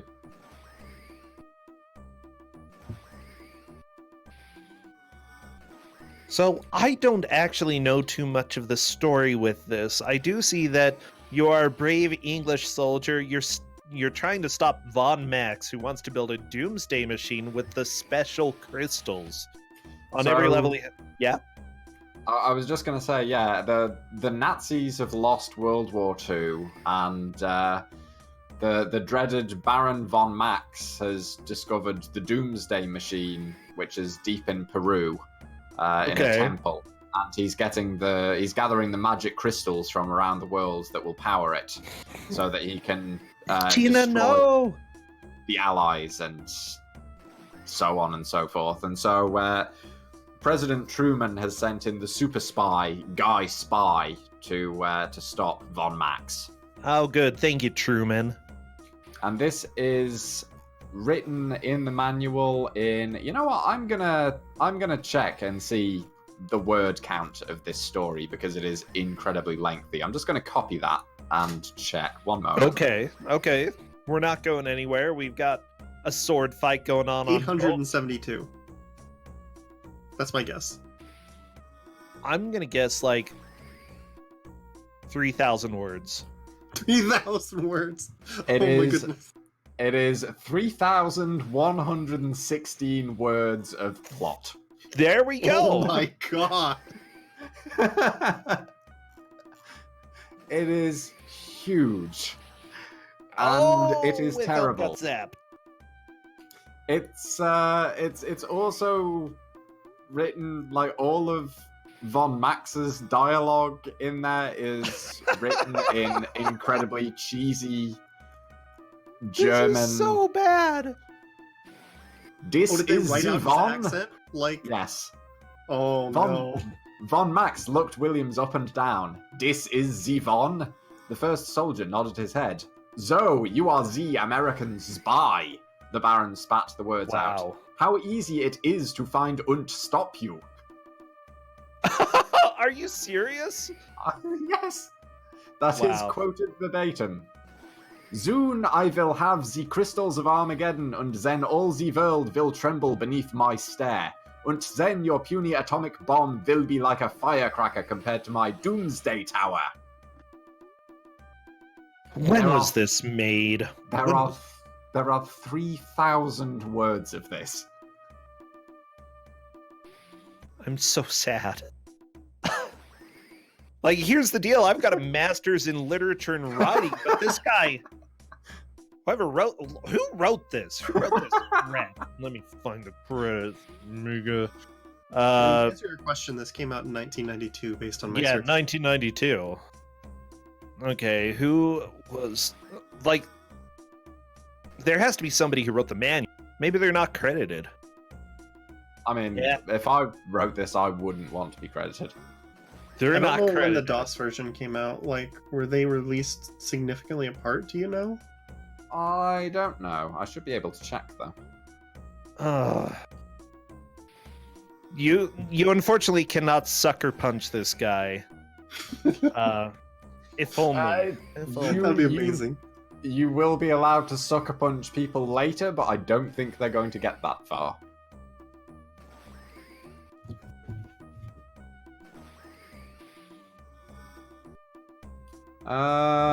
This is looks good like game. The DOS version came out in 1992. The Amiga version also came out in 1992. Dual release. Ooh, fancy. Indeed. Well, yeah, you can't just release one Guy Spy. Gotta release them all. I'm really tempted to just read some more bits from the manual. Sure.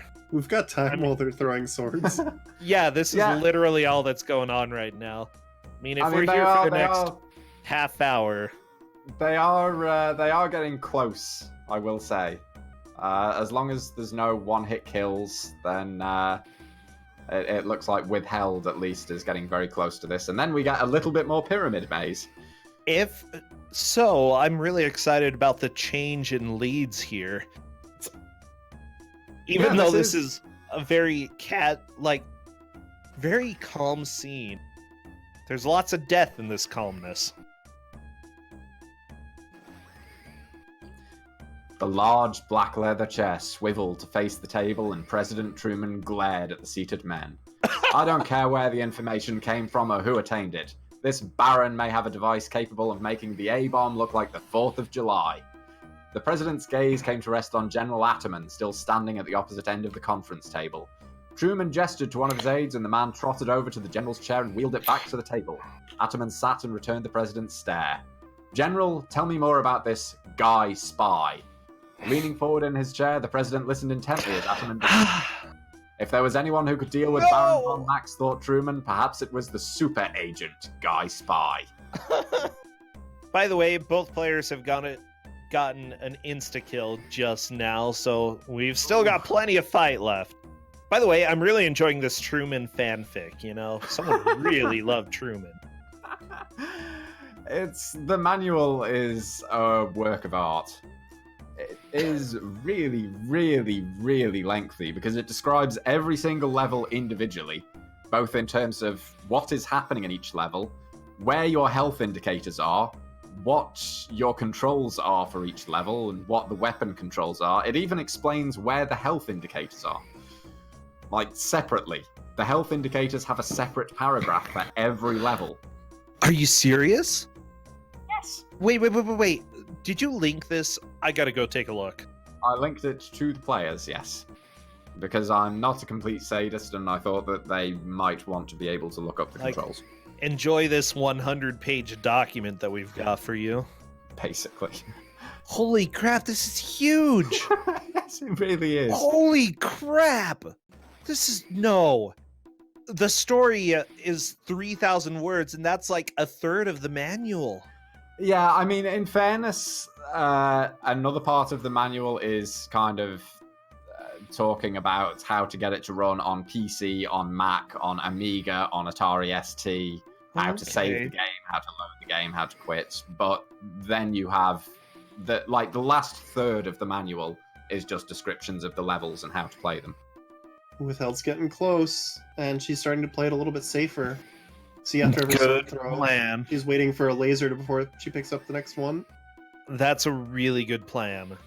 Yeah, I died a lot fighting this enemy just because I was getting overconfident. Oh no! The worst part of it for me was... Oh, I can't believe that was dodged. I was sure I'd killed him because his health bar vanished, but he needed one more hit. So I'm guessing he had like 1 pixel of health left. This fight is so long. It's looking like you can get partial hits and like good hits, and he loses varying amounts of health depending on like how solidly you hit him as well. I think it's like if he's standing in the middle, then you need to be on the middle of the screen when you throw to do a good amount of damage. If he's standing on the left, you need to be on the left of the screen, and so on and so forth. No, with she walked into it. I know. Oh my gosh. Into it. She has got to be so frustrated right now. Oh, that's awful. Oh no. Oh, sorry for the yelling. I just was very emotional about this. Understandable. I'm fairly glad that we can't hear Withheld right now, to be honest. I'm slightly worried that both of these players may try to do terrible things to me after this match. So, by the way, I'm just reading from the manual. At this part, wandering through the maze, Guy finds the Pyramid Guardian, an oversized ancient mummy. And I assume that's who this is. The mummy was... What? No. That is what we will be seeing after this. This is the God Chamber. Ah, okay. The resting place of Rama Kul. The pyramid was originally built to imprison this evil god, and by entering the room, Guy has breached the magic spell holding the god captive. Rising from his sleep, Rama Kul waves his arms, sending bolts of energy raining down on Guy. Okay, yeah, that makes sense. Yeah, we'll be seeing a bit more pyramid, and then the mummy that you've mentioned. So, just so you know, if you're suffering watching, the players are suffering a little bit more. They have 1 hour to make as much progress as they can. Now, both of them are on this fight. If for some reason... No, Tina! Well, if for some reason neither of them finish this fight at the end of the hour, we will judge based off of who dealt the most damage. I want to point out again how clunky the controls in this are. Because of how lengthy the animations are, you have an incredibly short window to do anything. Oh, yeah. Like, you are just committed for a full 1.5 seconds when you press a button. So a lot of it is just planning, like, thinking a second or two ahead. What could possibly happen in these next couple of seconds? Yeah. It's getting close again. It's also incredibly precise as to where you have to be standing to pick up the swords. Oh, that was so close. What the hell? Are you gonna free us from this chamber? Are we gonna get the magic pixel after this throw? Is this gonna be the thing? Yeah. He's still alive. Oh, withheld. Don't rush it. Don't rush it. Stay calm. Okay. Do the dance, yeah. Oh my gosh, withheld. Risking it. Oh my gosh, hey, he's dead. Withheld makes it. Oh my. Okay, I can breathe. We're free. Sort of. Now, just the rest of the game to go. Oh my god, that swagger walk. His strut is ridiculous. It's so amazing. Oh. I don't understand how they thought that was a good walking animation. None of these animations are good. It's because, as far as I can tell, Don Bluth did not work on this. He worked on the other games. I am really hoping that we get... I'm certain we will, but there are some animations a little bit later on, and one level which makes that fight against Ramakul look like a piece of cake. Wait, are you serious? Oh no. Oh my god, that laugh, Faizu. Sorry. No, it's just... I was already worried about what we were going to be subjected to, and then that laugh just made me terrified. By the way, I do want to say that the guy who worked on this, who did the animations and such, he also is known for being part of the animation department for Redwall, The Never-Ending Story. Those are the two main ones that I can see. The Berenstein Bears. So just then, Withheld made it to a fire thing that you have to jump across, and that is one of the few traps that can actually kill you reliably. Uh-huh. There are two reasons for that. One of them is that if you jump just as the flames are kind of erupting upwards, then, you get incinerated. The other thing is that if you wait too long trying to time it, a spike randomly comes out of the ground and kills you. Oh, what a game. Tina, no! I'm so sad for Tina. I'm so sad for Tina. I have tears inside me. that just want to... I apologize to both of them so much for this game. I'm sure you do. No, I mean, I apologized like 5 times when I gave this game out to them. Oh, really? They didn't believe I was sorry. I'm kind of not. I feel like people need to see this because it's unknown for very good reason, but it's something quite special. What? There it goes. I was wondering if that was going to happen when I saw the pit and the door came down in front of it. Well... Guy Spy has the worst death screams. He really does. You have failed. The world is doomed. I love the guy just standing over you laughing. He like goes specifically to your dead body and laughs over it. Baron von Max. I think he would have better things to do, like, I don't know, conquering the world. I mean, the plots... There is so much prologue to this game in the manual, and then there is almost no plot in the game itself. I know, right? But from what I've gathered, like, it kind of seems like the idea is that Guy Spy is trying to travel to these locations to stop the Baron from getting the crystals, but half the time it seems like he's actually doing the work for him. Like in this pyramid. So it's like Final Fantasy IV. Yeah. Like Okay. in this pyramid, it's Guy Spy who takes on Ramakul and all the rest. But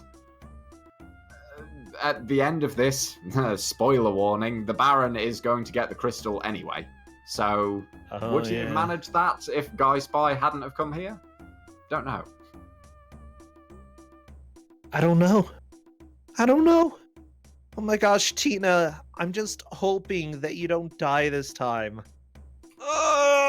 Okay. Withheld is having a lot of difficulty making it through this section of the pyramid. So if Tina does actually make it through, then there's not that much of a lead.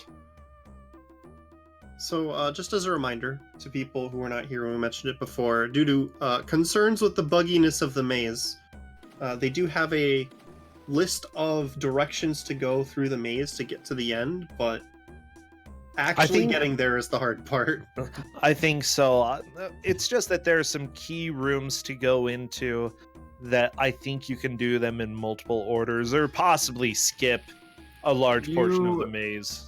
You can do them in multiple orders, but what confused me and got me to the point where I had to write out a guide for them was when I took one turning in the maze and wound up, let me check the manual, 1, 2, 3, 4, 5 levels ahead. And that was the point where I thought, yeah, I think I'd better write out directions to make sure that doesn't happen. And Withheld fell into the pit again. Tina's so close. There's 1 pixel left. Tina, please. Don't.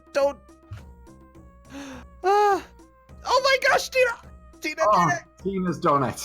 I was so worried.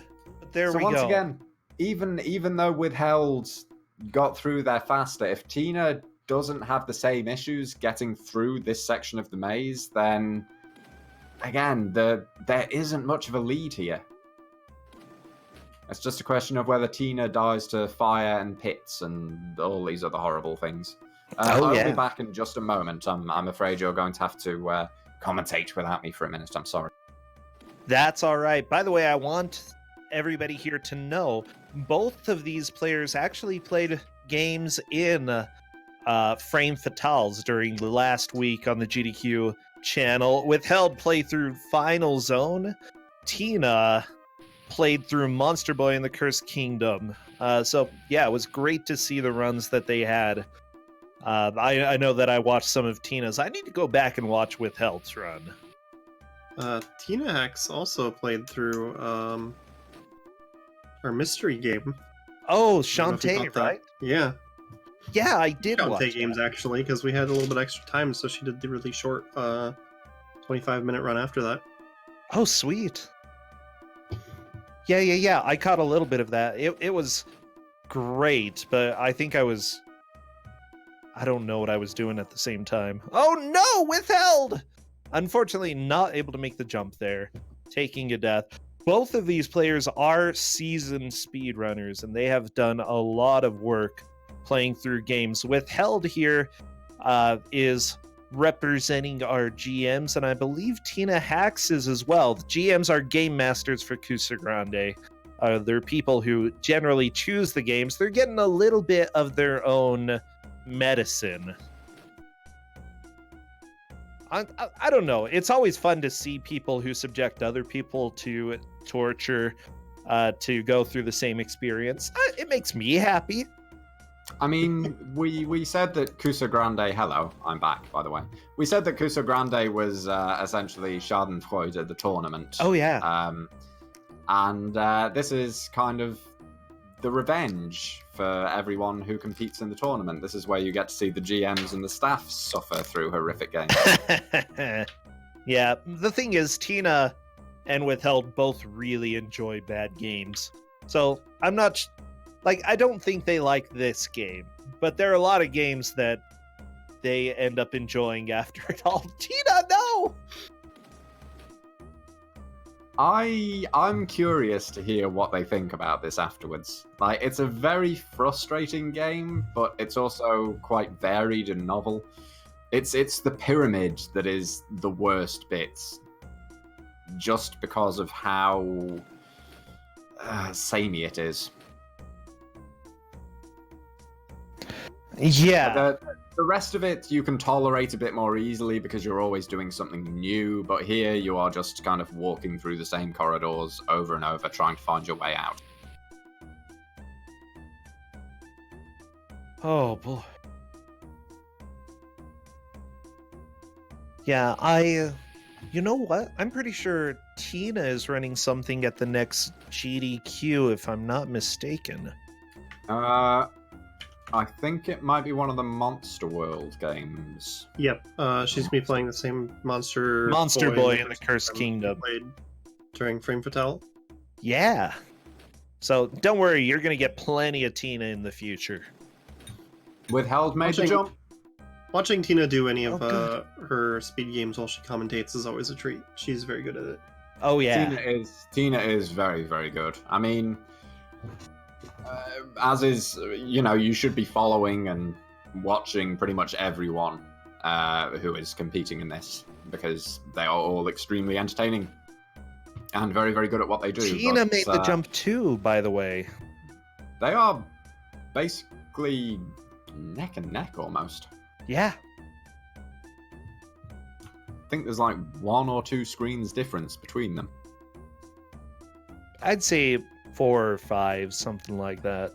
It's I not like how very as we many. said that they went onto a screen that looks the same, but it's not the same place in the maze. Yeah, about that. That's why it's a maze. And there is the jingling rattlesnake. Yeah, the Jingle Bell Snake. It's like, excuse me? Okay, we're on to the mummy fight, where we have tank controls. Oh, no. No. Are you no? There's no way this is real. I don't believe you. Oh, the mashing crap. Yep. You press left and right to turn, forward to move in the direction you're facing, and space to attack. The mashing strap might work here. The damage race didn't work for me. I had to kind of walk back and forth and attack the mummy as it was taking time, but it looks like it may actually work out for Withheld. Maybe. Yeah, Tina is playing it a bit more safely. It worked for Hey, Withheld. good job, Withheld. So now Withheld is against the thugs. Unfortunately, Watching the Withheld. mummy, it looks like there's a little bit of randomness to how frequently he swings, so she might have just gotten kind of lucky there. It's possible. He really needs to, get some new pants. These pants are not working out for him. Are they pants or are they leggings? Because Whatever leggings don't they count are. as pants. I could honestly see it being either. Just watching Tina, she's sitting there swinging it. Tina has picked up on what I would say is the good strat, which is, or the safe strat, which is to basically walk away whenever he turns towards you. Just hit him as he approaches. Yeah, for those who are wondering, we refer to a damage race when you just run up to an enemy, you whack them, they whack you, and essentially you see who survives. Withheld got through that way. Tina is being a lot more methodical about it, but I'm wondering if this is going to pay off. It's being okay. I do like how the thugs on Withheld's screen wait in line patiently for their cohort in front of them to be defeated before they start swinging at you. Isn't that kind? Oh, it's the villain! That jerk. He's got the gem. So now we get one of my favorite cutscenes. Proceed to Kenya. Okay, we're going to Kenya. To the Lion's Pride Bar and await further instruction. Dear Guy, if you have not stopped Von Max by this point, then he is on his way to Peru. Good luck. And watch her facial expression as she gets crabbed. Oh no! And now, a bar fight. Tina just standing there waiting for the mummy to come. I love it. These animations. I can't handle the animations, Spicer. Remember, professional animator for Redwall worked on this. So, the bar fight. You can... if you press left or right on the joystick, you punch with the left or right arm. If you press the fire button, you knee him. And if you press down, then you duck. The knee only hits him when he's crouching. Yeah. This was another one where I found that damage racing didn't actually work for me, but seems to be going okay for Withheld. And so, okay-ish. I'm a little bit concerned with the amount of health left.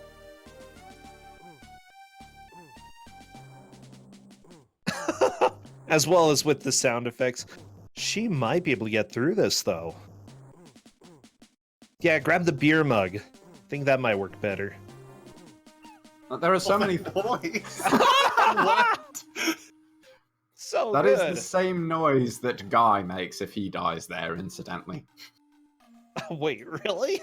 And now, probably one of the worst levels in the game.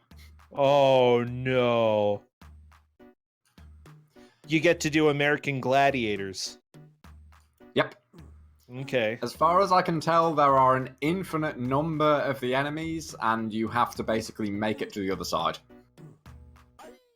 This sounds Aye. not okay.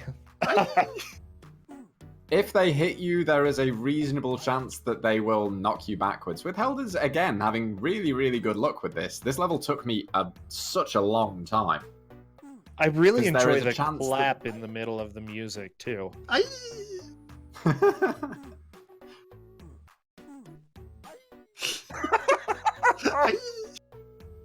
Oh. Yeah, Withheld is doing pretty well here. I can't handle this game, Faizu. You like it too much? It's just slaying me, Brosentia. You know, every once in a while we see people do much better than we ever could have expected. And honestly, with Withheld and Tina, they are both fantastic players. I'm not really too surprised to see them both making a substantial amount of progress. Tina, by the way, moving on to the bar fight. Tina's on the bar fight. Withheld has made it past the log with no failures. And now she gets to the bow and arrow, which is another really terrible section. So, Okay. Depending on how quickly you figure out how to do this. Incidentally, this is the this is the third from final level that Withheld is on right now. you said there were worse things than the wizard fight. Is this one of them? I would have said that the log fight and the bow and arrow section are pretty close to it, yeah. See, Animation is one thing, yeah. To understand what's so bad about the bow and arrow, you kind of need to understand how the controls work for this section. So, to jump over a pit. That is gruesome. To jump over a pit, you cannot be running. You have to be stationary and then press the direction and the fire button at the exact same time. Oh no! Why? No. Making it slightly worse is that you don't actually get through this level by proceeding to the right. You need to kill a certain number of the natives in the background. That is what I was curious about, yes. And you do that by holding down the fire button to aim the bow, or to knock the bow, and then kind of pushing left and right to aim it. But they're lobbing spears at you, and you have a very, very small window to aim and shoot at them before they kill you with the spear. And you obviously can't move while you're aiming the arrow. Nope, and because the animations are what they are, you can duck. But because the animations are what they are, you usually don't have time to actually duck or do anything of the sorts. Oh, Withheld's figured out how to jump over the pit. We're getting towards the end of the match. I want to remind everybody, this is Kusogrande, the Bad Video Game Tournament. They have 1 hour to make as much progress as possible. And at this point, Withheld is on to the archery section. Tina is just about one fight away from making it there as well. It's a very close match. Yes, she has to do the bar fight and the log fight, and there is more than enough time for her to do that. I've been consistently surprised by both of their performances throughout this.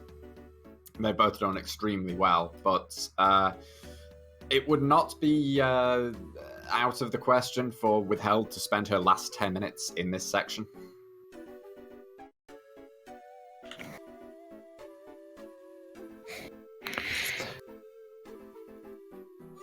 Oh my gosh, I love this game. This is beautiful.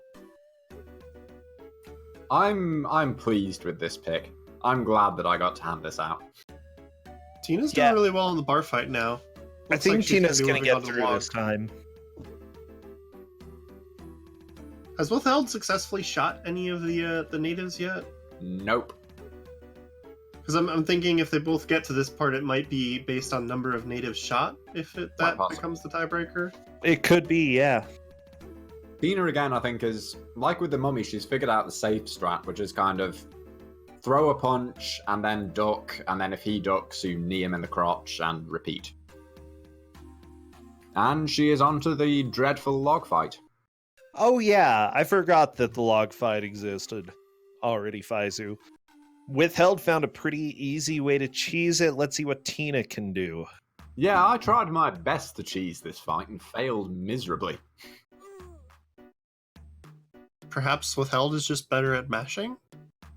Just the spike going through you is like, it kills me every time. It kills him every time too, you know? It's a much more brutal animation than I expected from this game.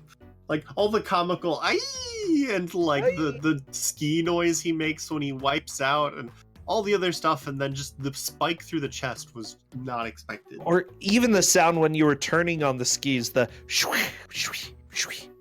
Yeah, the other, like, kind of gruesome death was when you get hit by the laser, but even then you just turn into a matchstick, so it's still kind of cartoony. That's kind of comical. That's in line with Dragon's Lair. There is only... I haven't seen... Or at least I don't think I've seen every death in this game, but I think there is only one which actually has blood in it and is kind of gruesome, and that's if you die against the very final boss. Ah. I don't think we're going to see that. Gonna say that's probably not gonna happen. Withheld needs to figure out that she's got to shoot the natives. The problem is, again, the timing on shooting the natives is incredibly difficult. The game also likes to do that whole thing where if you are standing with the bow ready, it doesn't like having a native pop out of cover. I mean, of course. Why make this easy on you? Or why make this doable? Tina is low on health. I'm a little bit concerned. She unfortunately taken a death. The problem with the log fights, other than, again, awful controls and clunky controls, it's left and right to move along the log. Hold down the fire button and press left to do a low swing and right to do a high swing. But the problem is that if they hit you, there is a chance that you'll be knocked backwards, and getting knocked backwards basically means that you have an extra person to fight. Yeah. It also seems rough that as you get close to the end, they stack up really close to each other, so you don't have as much room to move after each fight. Yeah. So it's more opportunities for you to lose a bunch of progress.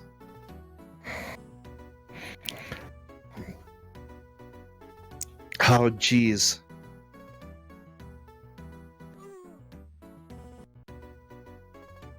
Withheld taking another death. Honestly, it may come down to who can kill any of the enemies in the archery section. Oh, there goes Withheld. Also depends on if Tina can make it there. This is also one of the sections where the manual is no help whatsoever in terms of telling you what you should be doing. About the only hint that you need to be killing the natives is that the game has given you a weapon. Because you can dodge all of the attacks just by ducking or running to the right. How do you, fire the arrow? Oh, no! No, Tina! It's basically the exact same as in every other level where you have a weapon. You hold down the fire button, and then you have to aim left or right. And it's awkward and horrible. Yeah, that's pretty terrible. Not as awkward and horrible as in the very next level, but I don't think we'll be seeing that. It's a reasonable point that this isn't as far apart as it looks, because if Tina makes it through the log and is just more aggressive about trying to use the bow, then she will progress further. Tina's starting to take quite a few hits, but there is the chance that Tina can get through. Oh yeah, for sure. The log was a huge stopping point for me, and I've been consistently amazed in this at just how well Withheld has been blitzing through the sections that stumped me. Oh yeah. I think Withheld must be starting to figure out that progress to the right isn't the solution. Yeah, the problem is every time she stops to try to shoot, she almost instantly gets killed, so... Okay, she shot one! You kind of need to shoot and then duck instantly. You pretty much do need to have an arrow prepared before they even pop up if you want to have a chance of hitting them. This is a fair and well-balanced game. Yeah, I'm just curious if how difficult it is to shoot them without getting hit is kind of discouraging Withheld from thinking that's the solution. Quite possibly.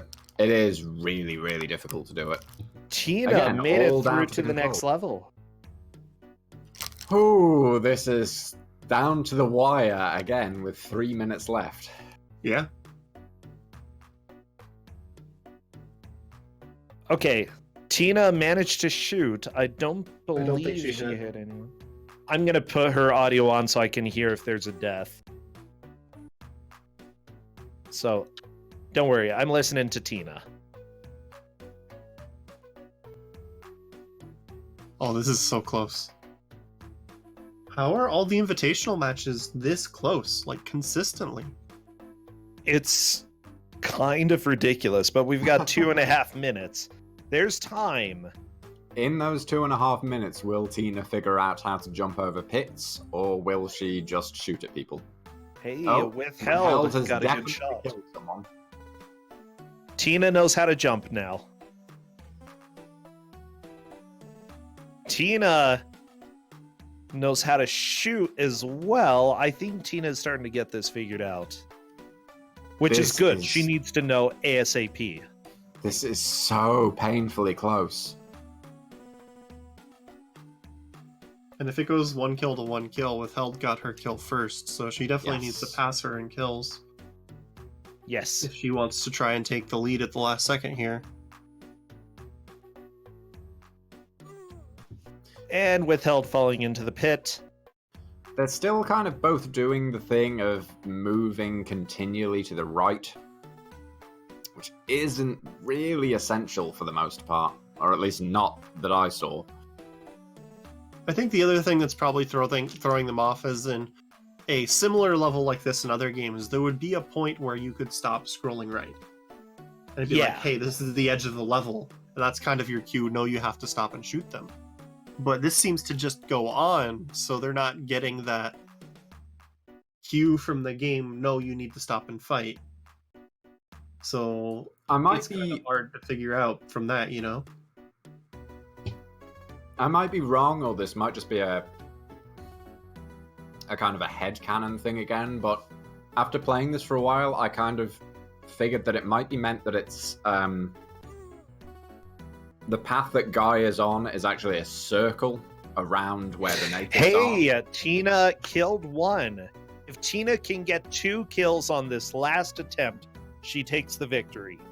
Oh god, this is so close. Tina knows how to hit them. Oh! Oh. I mean, there's 20 seconds left. That's enough. That's enough that she could manage to make it. Now remember, the loser today is eliminated. We've got 10 seconds left. Can Tina get any kills? I don't think she's even going for it. She's not going for it. That is and that's time. the out. As it turns out, Withheld, due to making it to this area first, manages to take the victory. Tina has killed the same amount of people, but unfortunately, after Withheld. Holy cow, this was so ridiculously close. As you said, Railcoon. That was... I don't even have words for how close that was. Yeah. It was intense. I'm waiting to see if they're going to come join us. Oh, I'm hoping so, although they're both saying that they had fun with it, so I don't think I'm going to be... I don't think they're going to murder me. At least I hope. Oh, hopefully not. Hello, Tina. Hello, hello. Hey. Hello. So, congrats surviving through the game. Such as it is, I suppose, yeah. Hello, Withheld. Hello, Well, I need to sorry. give you... Withheld, congrats. You took the victory, but you both had the same number of kills in the last scene. It's just that you got there first, Withheld. Tina, you were so close. So close to moving into first. I can't wait to go back and watch this. That was a really good game. I'm not sure it deserves to have been in this tournament. Yeah, that was like super fun. Are you kidding? Were you playing the same game that we were watching? I believe so. It's the one with animations. Yeah. Really absurdly clunky controls, lots of insta kills, and the guy that goes, wow. And the controls change on every screen. Yeah, no, I'm not saying that it's going to win awards. I'm just saying that was a really, really fun game. I think that everybody who's watching would do well to probably avoid the game, but otherwise maybe pick it up and try it. Okay. I want to say, actually, you both did so much better than I expected. That level that you were on was actually... you had one more level to go, and then you were on the final fight. Whew. Oh my gosh. Yeah, so if you want, you can go and finish the game I at your might heart's just content. do that. I might Yeah, just do I'm that. pretty tempted to do that. I have to see how this enthralling story ends. I can't let that guy throw a grenade at me and not, get some manner of comeuppance. Is that what you understand of the story? You didn't read the 3,000-page novella in the manual? So the 3,000 I will word, admit I not didn't page. I didn't read the novella. Okay. Maybe I'll go back and do that. But I did watch the cutscene where there were at least 3 frames wherein I was having a grenade thrown at me. Oh.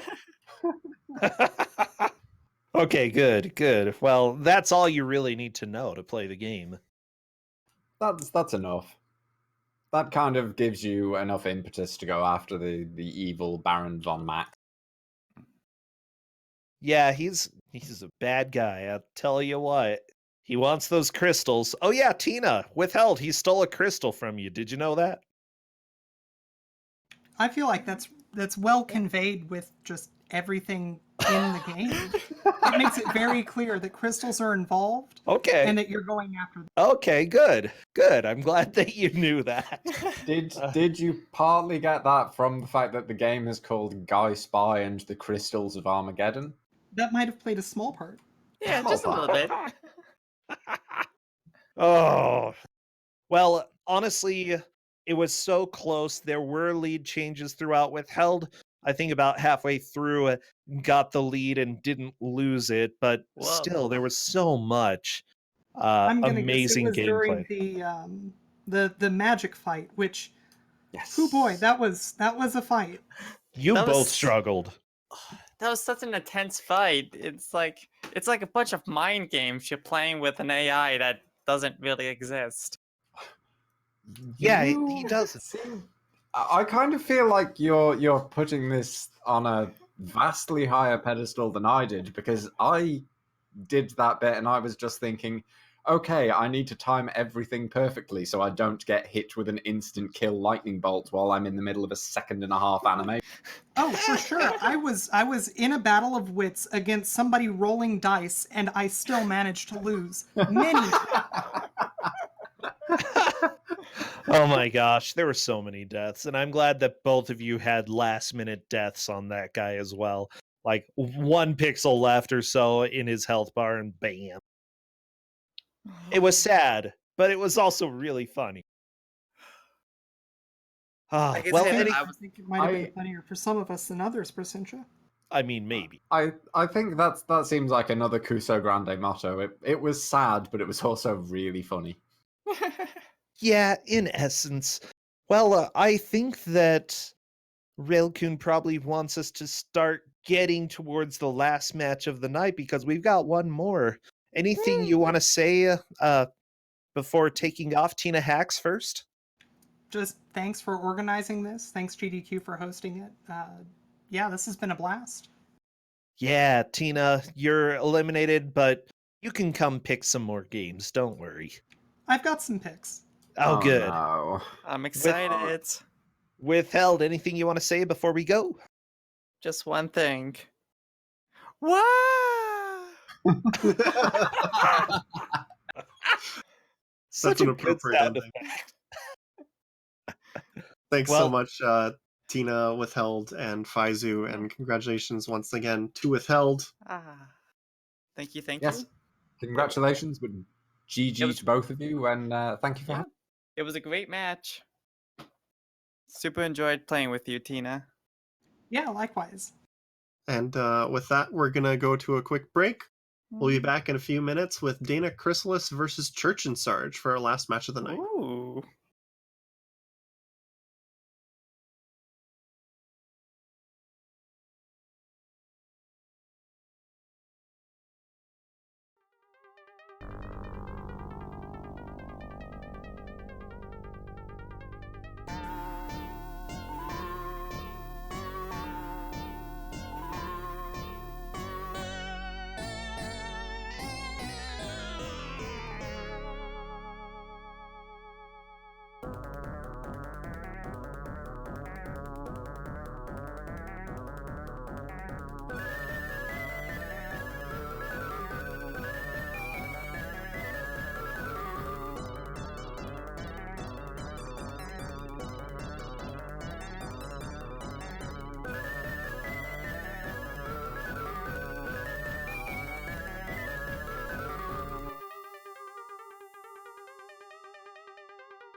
All right, everyone, welcome back to the last installment of our show for today. This is going to be match number 3 of the Kusogrande Invitational, Week 6. Coming up next, we've got Dana versus Church and Sarge. But before we get into the incredible game that we're going to be going into, I just want to do a quick reminder on announcements. If you want to see any of the upcoming dates for Summer Games Done Quick, you can head on over to gamesdonequick.com. On the left side of the front page, there's a bunch of dates upcoming, including prize submissions and when the registration deadline cuts off. This Sunday, we have another episode of Tree Fort at 3 p.m., and Frame Fatale submissions for the next Frame Fatale will be opening June 4th and going through June 15th. But after all of that, oh my goodness, Corndan has joined us, and he has brought... Can we call it a video game? Does it qualify? I mean, it has graphics and controls and what approaches sound. Was it sold ever? Maybe. I'm not sure, but maybe. Well, maybe not here. But definitely. Somebody probably paid money for this. Possibly. I'll say that, yeah. So what's the name of the game, Corndan? The name of the game is Rockman X4 for the Game Boy Color. Rockman X4. Of course, we need Mega Man in our life, it's very important. As you can tell, when we switch over, it's very much a Mega Man game, It is. Copyright 2000, so a more recent Mega Man game. I do love the description that I found when I was looking up the year on release for this. Hate found the same thing and posted it in the chat, and says it's pretty much Rockman 8 with an attempt at colorization. And that's just the best way to describe it. Well, mind you, it's the bootleg Rockman 8, right? Yeah. Which is still not really Rockman 8. Yeah, so it's a bootleg of a bootleg. Which is about right for games that we sometimes have during Kusogrande. Just so everybody knows as well, if you're new here, Kusogrande is a bad video game tournament. This is double elimination, so Dana, Church, and Sarge are both in the losers bracket. They're both here representing GDQ staff in the tournament, but one of them has got to go. The loser today, unfortunately, will not be able to stick around with us, but they may be able to come and, tell us how much they loved all the games. I'm trying to think. Oh, if anybody is interested, we do have a full tournament going on over at my channel, twitch.tv/Prosentia. With this invitational is something that GDQ has been kind enough to let us have. I'm super excited for this match. This match is going to be amazing. Now, does this game also have a stage select? So it does. Right, there are stages labeled A to E, and we're gonna progress in order, right, from A to E. Well, tech is set, so I would suggest that we get this started and we can talk about the wonders of this game once it Sounds starts. good. I'm doing the countdown. 5, 4, 3, 2, 1. Og. Well, I accidentally typed Og instead of go, but... So, welcome to Rockman 8 X4. You take your pick. The bad colorized Chinese bootleg. Oh yeah, this is... Or as one of our other GMs has called it, avoid the softlock. Which is easier said than done. Correct. So this game has a problem. I want you guys to all watch out for it. Is that if you kill too many enemies, the enemies don't show up anymore. However, that also means your moving platforms don't show up anymore either. What? Yes, you can soft lock the game by killing too many enemies. Oh no. Now, the solution to this is die, and then go back through the level and then, not kill as many enemies. I did a lot of testing to show it's pretty consistent. If you defeat all the enemies, you die. Or you Softlock. Okay, it looks like that Church and animation Sarge is paused for a little bit. fantastic. I love the death animation. It lasts for like 7, 8, 9, like 10 like 15 seconds. It's so long. On top of this, right, this also has bootleg controls. It has like the triangular jump pattern. The controls are awful. As you can see, we're playing through this level, and this level can be beaten. I have beaten it, but you're gonna run into spikes and everything a lot. It's so bad. Dana! Like, the thing is, Dana's not jumping, and I can't blame him. Okay, it's... Like, bootleg games are special. Oh my gosh, this barely counts as music. What is this? This is better than Tasmania Game. I mean, yeah, that's a low bar, but very low bar. Oh, it looks like this game also has blind jumps, which Church and Sarge just tried to do, but I think that was one of the places where he had killed too many enemies. Yeah, so if you get to the point that you have like not progressed, now both of them have been avoiding killing the enemies where they can, so they're probably not soft locked right now. But Dana's been for killing instance, almost all of them. Oh, what a game! This game is just not okay. By the way, Cordan, what is the life in the continue system in here? It looks like your life is your lives are at the bottom left. Right, and your health is in the middle. I believe there's infinite continues. If not, I told them that they could just start on whatever level that they should have been on already. Just to make sure that no matter what we did. So now that's really nice. For instance, a soft locked. There's no moving platform. That's not a blind jump. There's supposed to be platforms there. Yeah. So, is this like a Mega Man game traditionally where when you kill a boss you get their power? Yes. And it's been so long since I've actually successfully defeated a boss that I don't remember. But yes, you can swap weapons. Oh, good. That's always great to hear. Now, I do want to point out that making all the enemies disappear actually works in one of the levels to your advantage. Because it doesn't have any moving platforms, you can despawn all the enemies and run straight to the boss. So, one thing that I love about Kusogrande is that you never really know what to expect.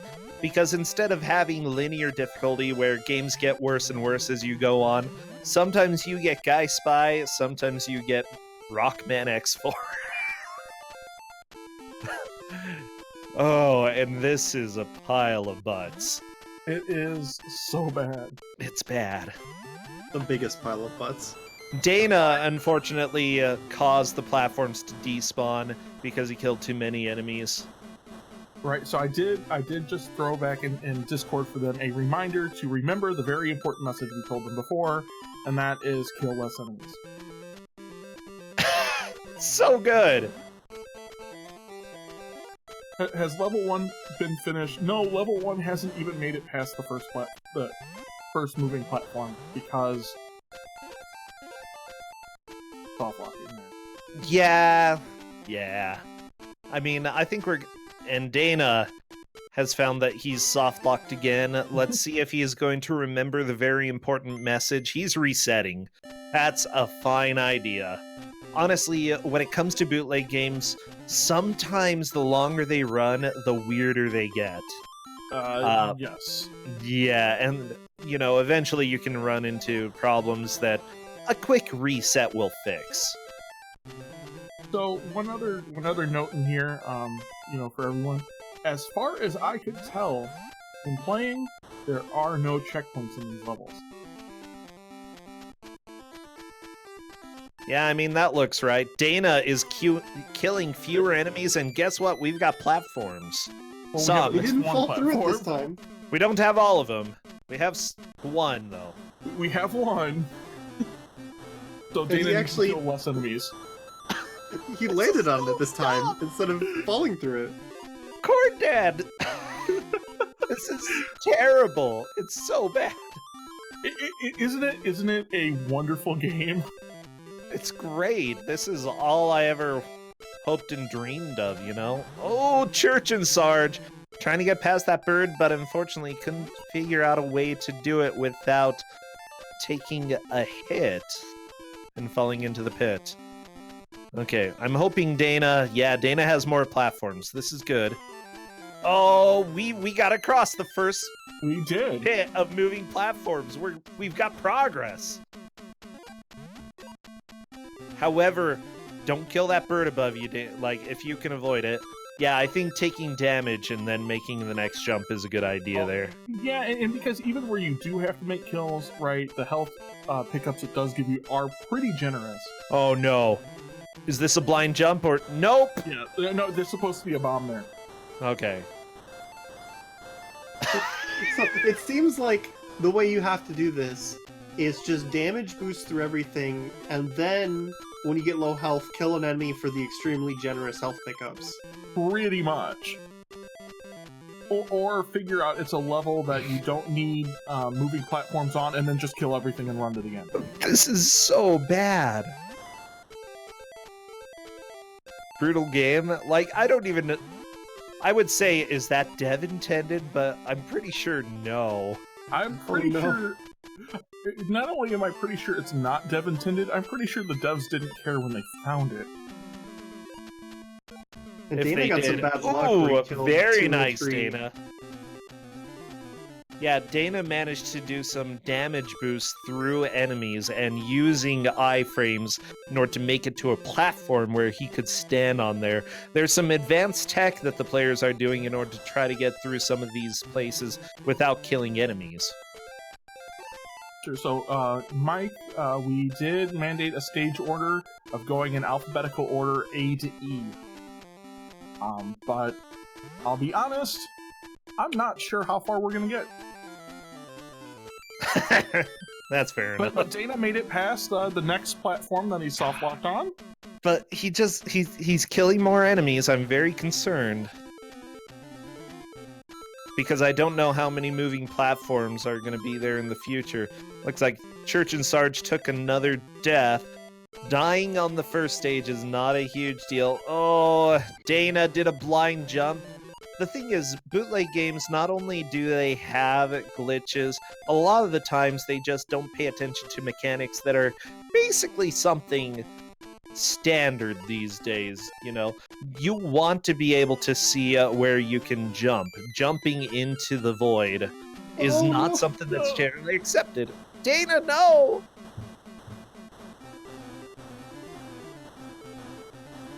Dana I have got played hit by way some too many serious lag bootleg there. games, though. So, like Church and Sarge right there, right? Still killed too many enemies because he didn't soft lock on that second moving platform. Oh boy.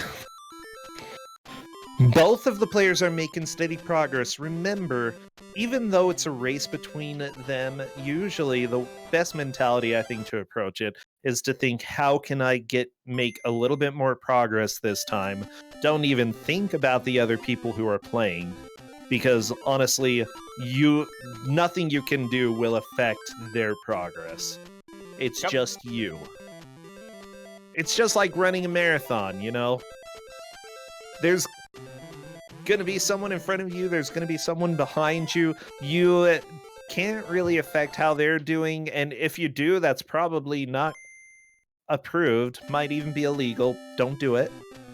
So if they hacked each other's computers, they could affect each other right now, but that's against the rules. No hacking. So, Dana did make an interesting realization. Resetting the game is faster than dying, right? Than the death animation. It's a lot faster than dying.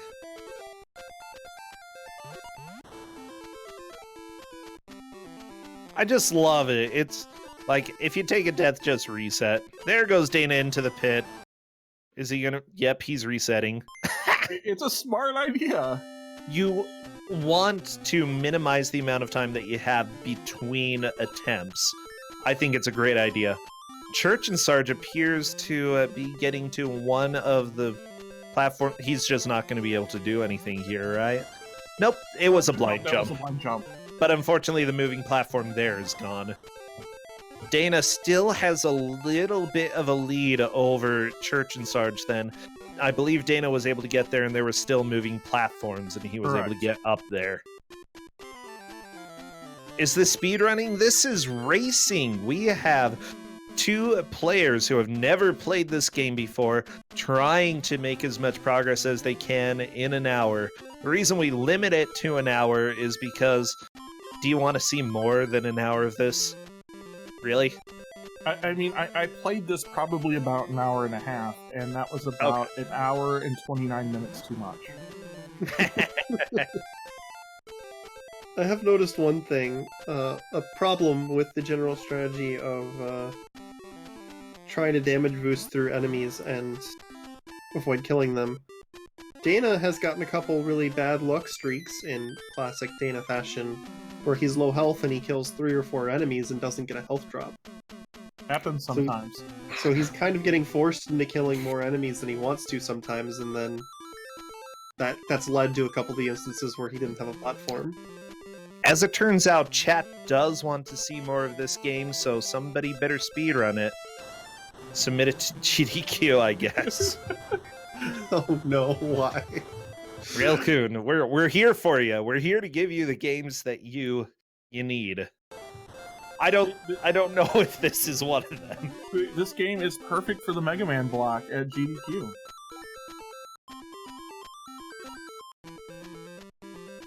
I don't know. Mega Man DOS is more enjoyable than this, I'd say. At least playing. Totally.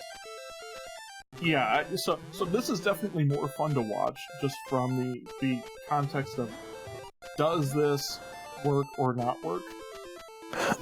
Yeah, and I played some of this. I didn't play very much of it because it was bad. So I played enough to try all the levels and try the basically the damage boosting strat, as well as to see what happens here. I wonder if when you make the bomb platform explode, it counts as killing an enemy. I don't know. Same. Because if it does, maybe what you would want to do is, as soon as you step on it, you scroll it off the screen as quickly as possible so it doesn't count as a death. It's possible. I've never been able to like super well figure out why. So I have a theory. Doing this works. I have a theory. What's your theory?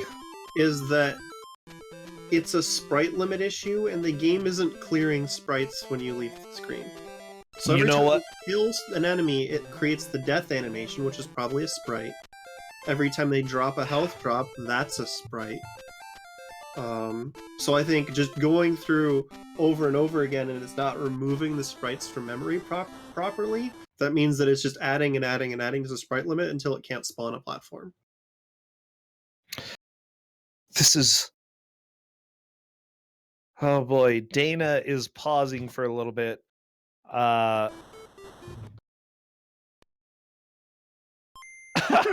Everybody is complaining to you in chat right now, Corn. Well... Church and Sarge said, I didn't mind your last game. Why did you do this? Dana said, holy wow. Are you sure? I just wow. Yeah. And they'll come back and watch this later to know that I have played more of this game than they ever will. And I don't disagree with them. Probably for the best. Honestly, one thing that they may, that Dana is doing frequently is resetting. Church and Sarge isn't. I'm wondering if that is helping to clear some of the memory or something. Oh my god, Church. He says, I feel we didn't do anything that bad to deserve this. We're getting discussions in Discord from the players. It's beautiful. So, by the way, both Dana... Go ahead. I can confirm they're both quite upset with you, Corndan. You think? Yeah, I think. You know, at the same time, I've played a lot of bootleg games. This is not the worst game I've played. like by far. Because even with all of the glitches, it looks like they may be able to get through some of the really difficult sections here. And like, it functions, and it hasn't locked up physically quite yet. So that's a pretty high level when it comes to bootleg. Yeah, I will give it credit. It is consistent in the way it works. I mean, that's not saying much, but it is consistent in the way it works. Oh yeah, it's not saying much at all. Well, I mean, like you said, that is a high bar for some bootlegs. Yeah. Like, I'm trying to think. There are many bootlegs that I've seen that would probably crash at least once or twice by this point, you know? We haven't had any crashes. Well, And the right. thing is, we at least know enough of what you shouldn't do in order to make some progress here. I have beaten this level by basically doing the Dana strat of damage boosting through everything, trying to kill things, and then crying when you don't get health drops. By the way, I do want to say that watching how they're doing, the jumps in this game are a lot more precise than you would think. And the jump mechanics are more awful than you think. Yeah, like, it looks like you should be able to jump up to where that rabbit is on Dana's screen without any problem, but it's only a few pixels of flexibility to actually get up there. Church is asking if it's too late to say that this time slot doesn't work for him.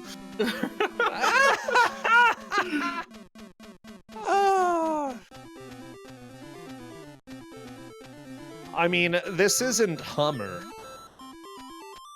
You know, I think honestly, Hummer is probably a more stable game than this. I don't think so. Hummer is a Sonic bootleg that was put on the Super New Year 15-in-1 cart alongside Titanic, which everybody here knows and loves. Oh no, Titanic. Oh yeah. Can you redo some of the voices for Titanic for us? Nah, I'm good.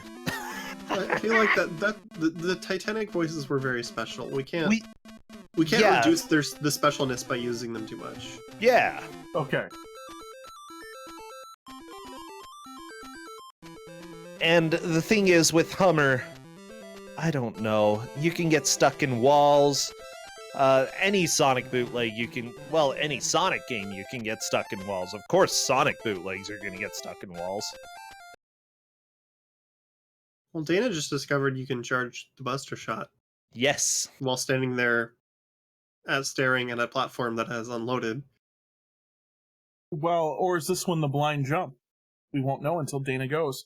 I think he's already done the blind jump. Yeah, Playing if you close look at enough the attention. background is actually really high up compared to him. That's gotta be a pitch. Yeah. There's another tip for you at playing bootleg games, or any game actually. Pay attention to the world around you. Pay attention to the backdrop and where things are in relation to each other. That'll help you know if it could possibly be a blind jump or if it is going to lead to your doom. Oh no. One of our chat mods brings up a very valid point. Does the Buster Shot, when you charge it, count as a sprite? Would it eat one of the slots in the memory? I don't know. It might. We have no idea. Because there's almost no point in it, because it's not any more powerful that I could find than the standard shot. And you can fire more of the standard shots.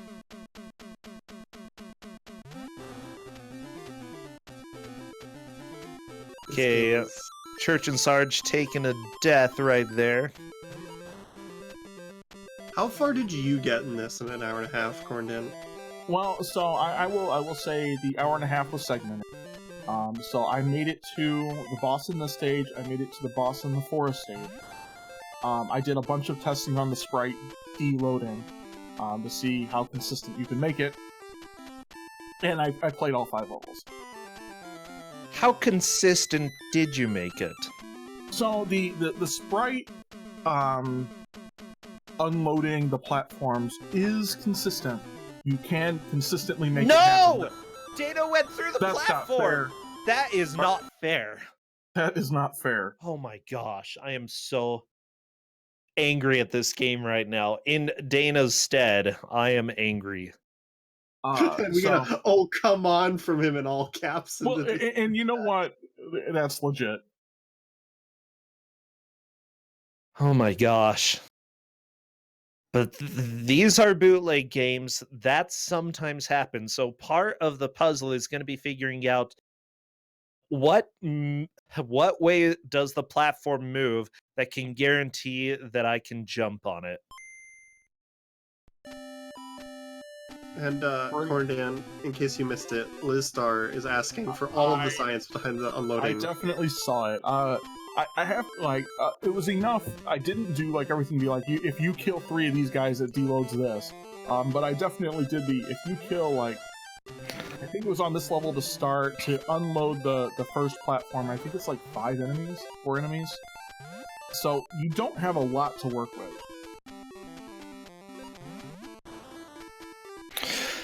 So I keep seeing people refer to it sort of more as a puzzle game, and I would agree with that. Honestly, right now, the main puzzle is figuring out how to make the game behave in a way that doesn't kill you.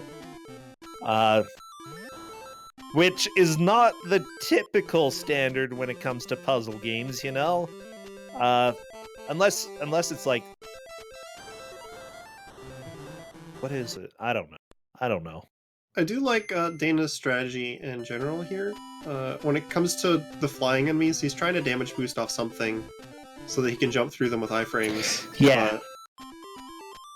And I do think Dana has gotten further than Church at this point. A little bit, not by much. Church has actually made it to the blind jump down, but Dana has made it onto the platform after the blind jump. Unfortunately, Church did not have one of the platforms spawn.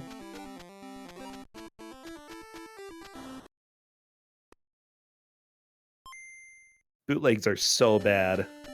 And this one is so bad. You guys were joking earlier, but now Liz Star is vowing to speedrun this game, Wow. And I feel sorry. Look at what you've done, Corndan. Oh, then look away while I encourage you. I'm just trying to give them some encouragement that they're doing a great job. It's a really close race at this point. Corndan, we get an hour of this stage probably. Hopefully they can beat the stage. I'm hoping that both can get through it. And the platform didn't spawn for Dana. Thank you. I mean, we can always send them to a different level, you know, as we go if we keep getting stuck.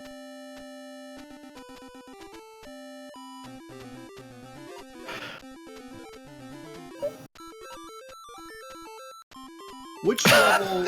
So you said you beat. Was this one of the levels you beat, Corndan? I did. Okay. So we do know that this level is completable. We've had multiple people maybe complete it at this point. Oh no. Dana's iframe strat didn't work out there and he just got sent right down to the Yeah, the unfortunate thing about bootlegs is that sometimes when you push jump, you just don't jump. So what I'm thinking is that he got hit to do the iframes, unfortunately got stunned just because jump didn't respond, and wasn't able to avoid death. How do you ensure the platform spawn is what Livstar is asking. The answer? Killing as few enemies as possible. Now, Corndan said it gets fairly consistent.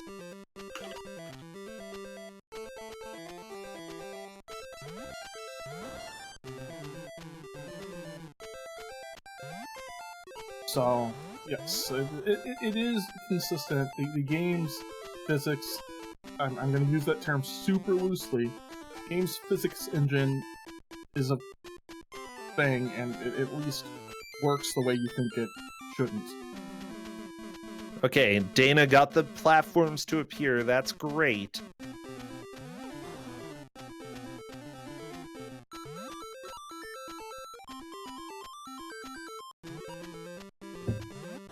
But basically, you just need to clear out essentially the bare minimum amount of enemies. The bare minimum. I love it. For some reason, that just got Jungle Book going in my head and bare necessities. Oh, yeah. I was very scared for Dana right there, but luckily he managed to survive. It certainly seems in this that there's different like classes, effectively, of enemy sprites, because you can certainly see like in the Okay. Dana got the platforms. Yes! Oh, this is a good sign. Dana managed to get through without killing too many enemies. Got through some of the platforming section. There are some platforms here, though, so I'm a little bit... Oh my gosh!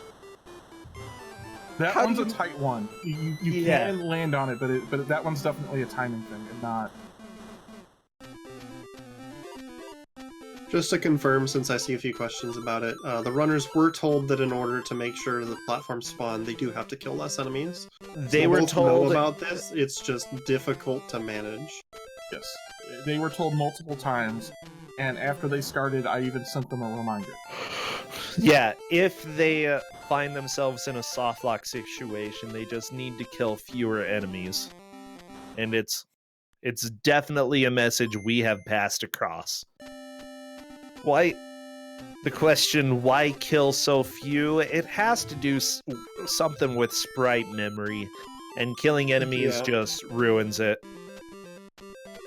It's probably some table is being populated with stuff every time you spawn a sprite, but the way that he's describing it works, I don't know, because it doesn't make any sense at all. It's like if you only need to kill 4 or 5 to make the first platform go away, then you'd think you'd run out of enemies like Yeah. halfway through the level, even without killing any, you know? Yeah, and so I can't tell that that's exactly how it works. Like, it's not a sprite thing, but it sure seems that you can run into these situations, and watch for it on their streams. When they get to the first location with, like, the kind of square enemies, Yeah. depending on what they've killed, you can find 1 square enemy there, 2 square enemies there, or 2 square enemies and a rabbit, right, or some combination thereof. So it's almost as if there are basically multiple groups, right, which also tie into the same groups are also the moving platforms. And Yeah. so by killing so many of them, you despawn one of those groups, and I always- that despawns the platform too. By the way, Dana is finding that going specific routes through it tend to also make certain platforms appear a little bit more regularly. And I think that may be a good choice for him to do it. I'm not 100% sure that affects it, but it could.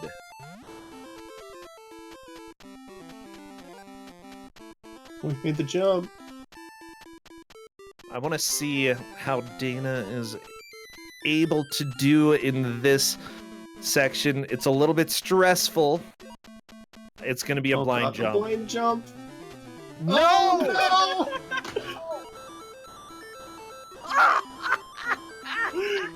That one's my favorite jump because the first thing you think, oh, it must be a blind jump, and you just go all out. When if you look, you can actually see the tip of the bunny jumping, and so I think I failed there a couple of times before I'm like, oh, I'm just gonna go up straight down. Yeah, I saw the tip of the bunny jumping, but I was like, is that a bunny or is that a different enemy that's flying? Like, does that mean there's a pit here or there's ground here? Oh, I'm so sad. Well...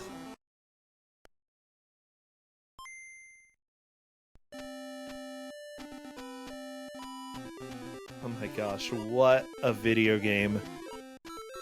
Corndan has been talking to me about an option. What do you think, Corndan? Hold on, I'll type it out to you. Okay. Yeah, Kate is definitely rude. Wow, so rude.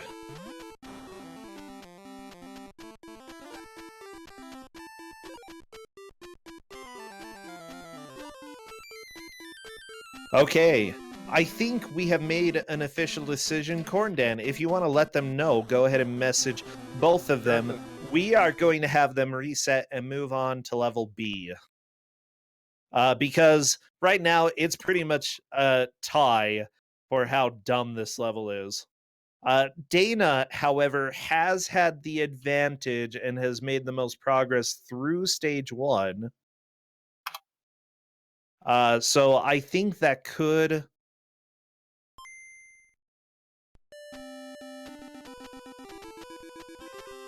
If it came down to a tie between the two players, we'll go ahead and take that into account, that Dana did make more progress there.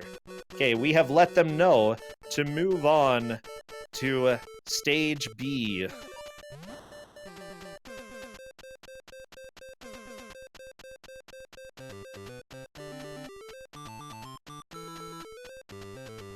Alright, if needed, we can give Church and Sarge a little bit more time, since he didn't get the memo for a second there. That's alright. Big Church must be stopped. Yeah, Big Honkenberger. Okay. And we get to see more of this glorious intro.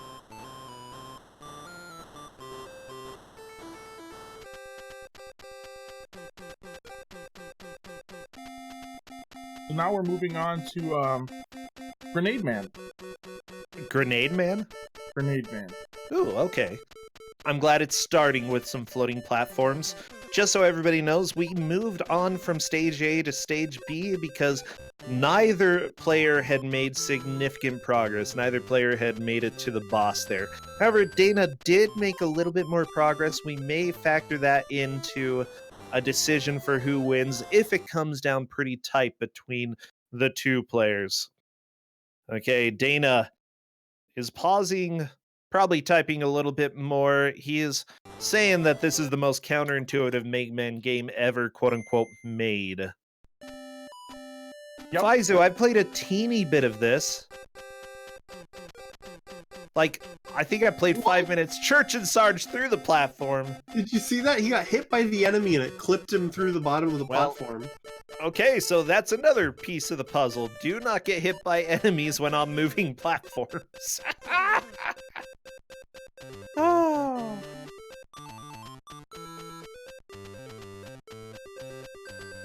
This is very much a game. Is that why Dana fell through the platforms earlier? Can you not land on He them didn't get when you're in hit. iframes? I think it had to do with... Oh my gosh. No, Church landed on it with iframes there, so I don't know. I think the platforms are just poorly coded. I think you're probably right. Just so you know, the developer, quote-unquote, of this game is Macon Soft. And they were a company, it looks like they made other games such as Sonic 3D Blast 5, Super Donkey Kong 3. They did make Rockman 8, of course, which this is based off of. They also made a game called Pokemon Pearl. Sorry, it looked like Pear for a second there. A hack of Digimon 5 called Lord of the Rings, The Fellowship of the Ring. So they brought us quite a few amazing games. So I will say that Dana's going there looking to get on that ladder. It's just background.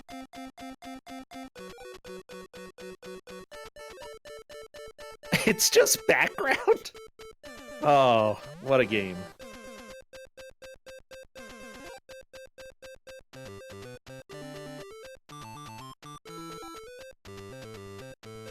You know, it's... Oh, unfortunately, Dana not able to make the jump. I'm not sure if it was a very tight jump or if the platform didn't appear. But either way, he'll get another chance at it. So, Railcoon, I know that you've watched quite a few games. You've played quite a few games. What's your reaction to this game? What are you thinking? I'm glad I'm not playing it. My reaction is that in order for the way you have to play this game, the iframes don't seem long enough. Basically, they really don't. Because you basically have to damage boost through as much as you can, but then when you get low health, you have to hope that you get a health drop quickly. Otherwise, you get walled by the stuff despawning. It's just. Why do they even have that platform up there? Poor damn. I don't know. They almost tried to use the ladder that didn't exist, apparently. Because I tried doing the same thing for maybe like 4 minutes, like figuring I just missed it, it's pixel perfect, whatever, before I just gave up. Yeah, especially since ladders are definitely a thing in Mega Man. There goes Church and Sarge. Oh, yeah. If this wasn't a Mega Man game, you could see maybe there being decorative ladders, but it's a Mega Man, like, ripoff, so right. You expect to be able to climb them. You expect this to be Mega Man. It tells you it's Rockman X4 or Rockman 8, depending on, which version of the bootleg you have. And so you 100% expect this to be, a thing. And apparently... Oh, yeah! Liz says if you try to use the charge attack, it can sometimes crash and reset the game. I'm so glad we have Liz doing science for us on the side while this Liz, thank you.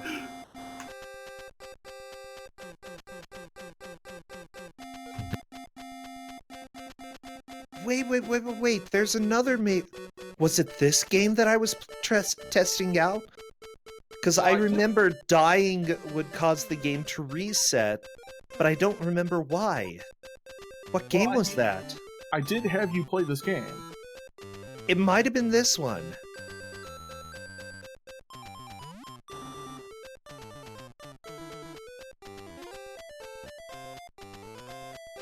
It's... Church and Sarge trying to use the Wait, did he climb a little bit? Was that my imagination? I just want somebody to climb up. Oh my gosh! Okay.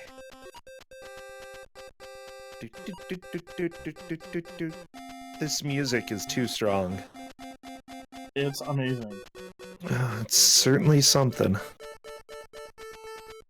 Church and Sarge is going to backtrack and see if that can help some of the platforms respawn. I would be trying the same thing. I mean, caused enemies to respawn. Maybe platforms will come back.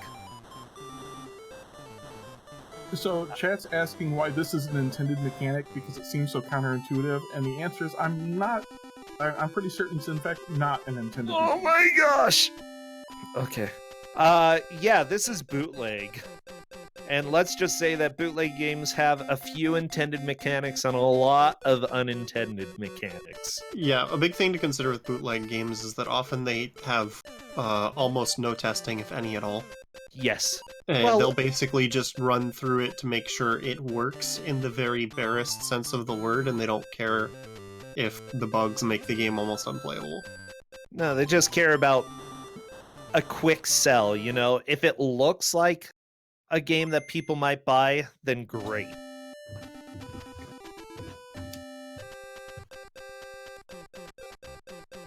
So Liz, did I beat the boss of Frostman stage? And the answer is yes. And I'm pretty sure I did it by just spamming that and hoping to God I killed him.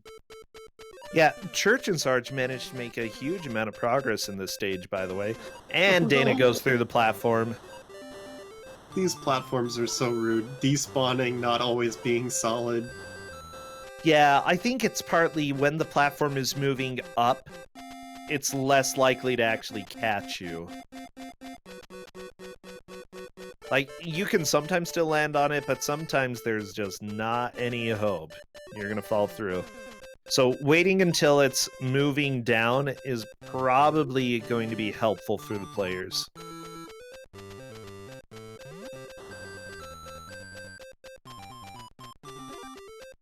Mind you, I've speedrun bootleg games. Like, you have to think of things to make the unreliable reliable when you're going through them. Some of these jumps also look so tight that it looks like you're missing a platform, but you can just barely make them. Yep. Church and Sarge taking another death. Dana has a chance to start making some pretty good progress here. If the platforms are there, it looks like there's not a platform. It's just a blind jump for Dana. You can do this, Dana. Oh, unfortunately, the bomb platform there that normally would be helpful did not spawn. Let's see about... Dana can still make these jumps. Holy crap. Okay, he's high up. I believe this is just a blind jump for Dana. Yeah, I think this is the down jump where you don't want to go too far forward. I think you're right. But there's really no way to know. Dana's just... Dana? No way to know. You have to go take it on faith. Dana's a little frustrated. I can tell. Let's see Dana doing the jump. Oh. Oh, no, that one was definitely a missing platform. Never mind, it didn't spawn. Oh, this is bad. This is so bad. This is, and I think they both got into that same spot, that one spot where platforms just aren't there. I think so. What they might need to do then is do a little backtracking and getting back there to see if anything will spawn. This isn't something that we recommended, but honestly, it might need to be done. Will either player manage to figure out? Oh, Cadus, by the way, is saying that Church did make it past there.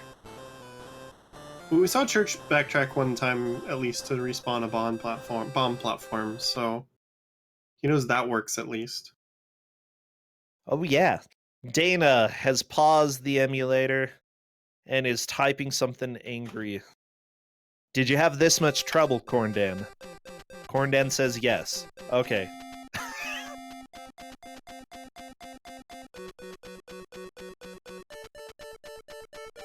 Yeah, so this game is a big pain. Yeah, sometimes... Okay, here are my thoughts, Corndan. We've talked about practical ways of getting the game to behave the way that you want. There are also some other ways, which is just getting as many attempts in as possible. You know, the less you chat with people, the less you goof around a little bit, the more attempts you can get, and hopefully you can make the game work the way that you want. At the same time, I kind of understand the frustration in just stepping away to talk about the game a little bit, because this is, yeah, I imagine this would start making you a little bit angry. Yeah, and you know what? I mean, I had trouble with this, but I really enjoyed it in a way of trying to figure it out, if that makes sense. Yes. I mean, it does for me. It's more of a puzzle game at this point than a Mega Man game.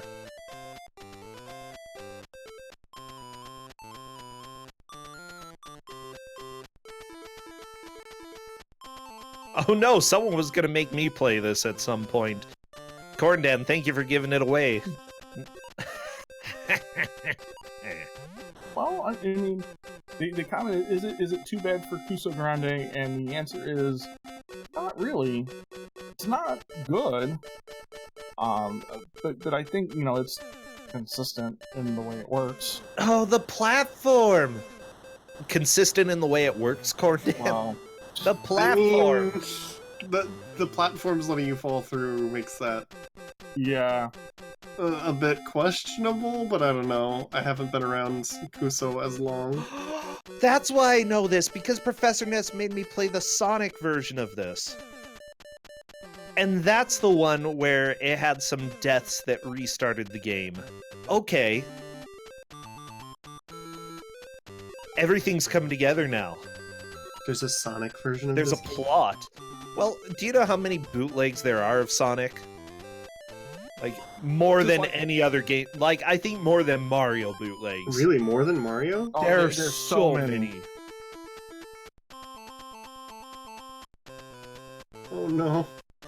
Church was on the platform, jumped up, and then fell down through the platform.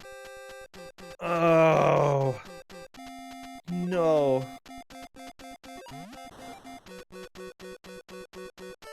Oh, let's see, Dana having to do a bit of a blind jump right there. Luckily, the platforms are spawning still. He accidentally killed 2 of the birds, possibly accidentally. I'm injecting some opinions for why he did things the way he did, but hey, luckily the platforms are spawning this time. He did not kill as many enemies as he could have. Oh, unfortunately, he did not manage to jump on that platform. Should have just stayed there and watched for a little bit. Yes. Slow progress is better than no progress. Oh, that was good. It was great progress.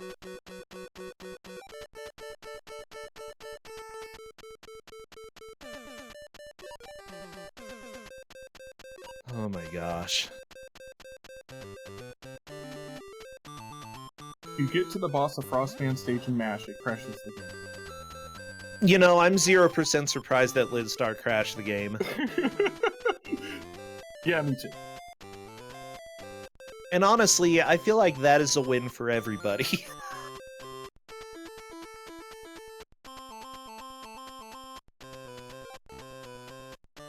Oh no. Church is running into some tech issues, he's telling us. Uh-oh. This game is so bad, it killed his controller.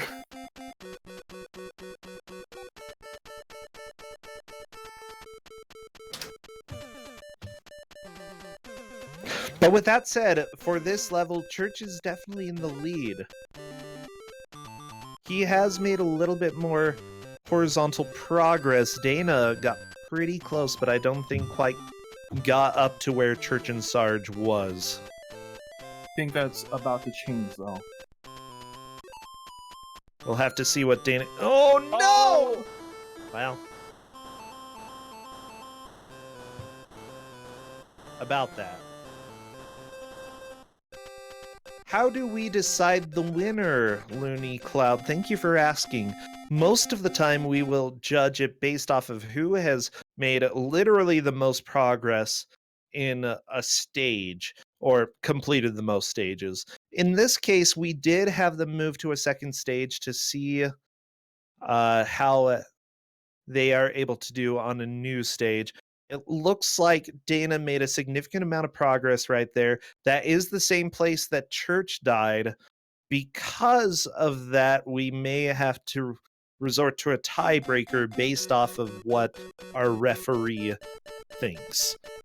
In most cases, it's whoever got there first, but simply put, during the first stage, Dana did get a little bit more progress, and I think that our referee would probably side with Dana due to that as a tiebreaker. And just to clarify, with tech issues, if it's close and it takes more than like a little bit to resolve, sometimes they do get a couple extra minutes at the end to compensate for having to stop and fix their controller or whatever happened. Yep. We have done that before, that we've granted bonus time. That's completely acceptable if Church... if it appears that the match could be decided in the time that was lost there, we can grant bonus time. Mm-hmm. Oh my gosh, this music is starting to drive me nuts. There's a reason I have it muted.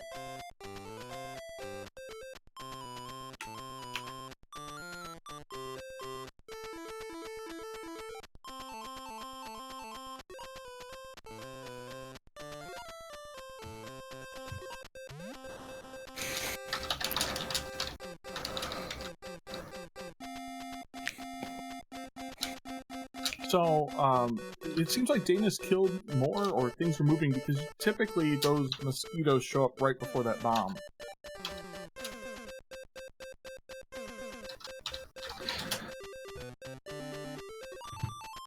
Oh my gosh. Okay.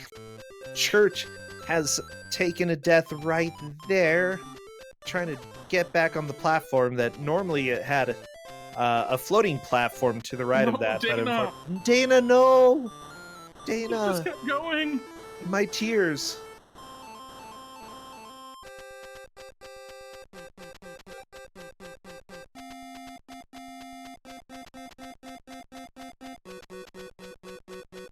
Well, okay. I'm just sitting here. Yeah? Go ahead, Corndad.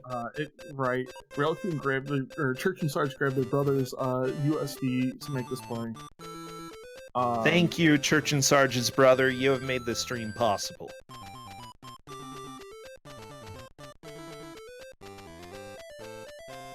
I'm glad that everybody enjoys the music here.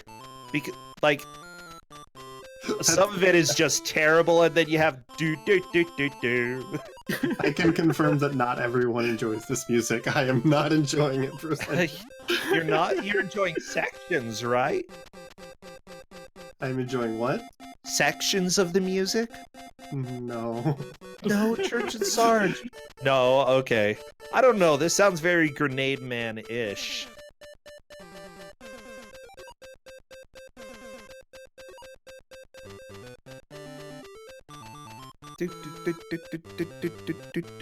Oh, watch Dana, by the way, because he's making some progress here. I think this will be a personal best if he can get past this jump. Yeah, He's Dana learning He's to leading the enemy away.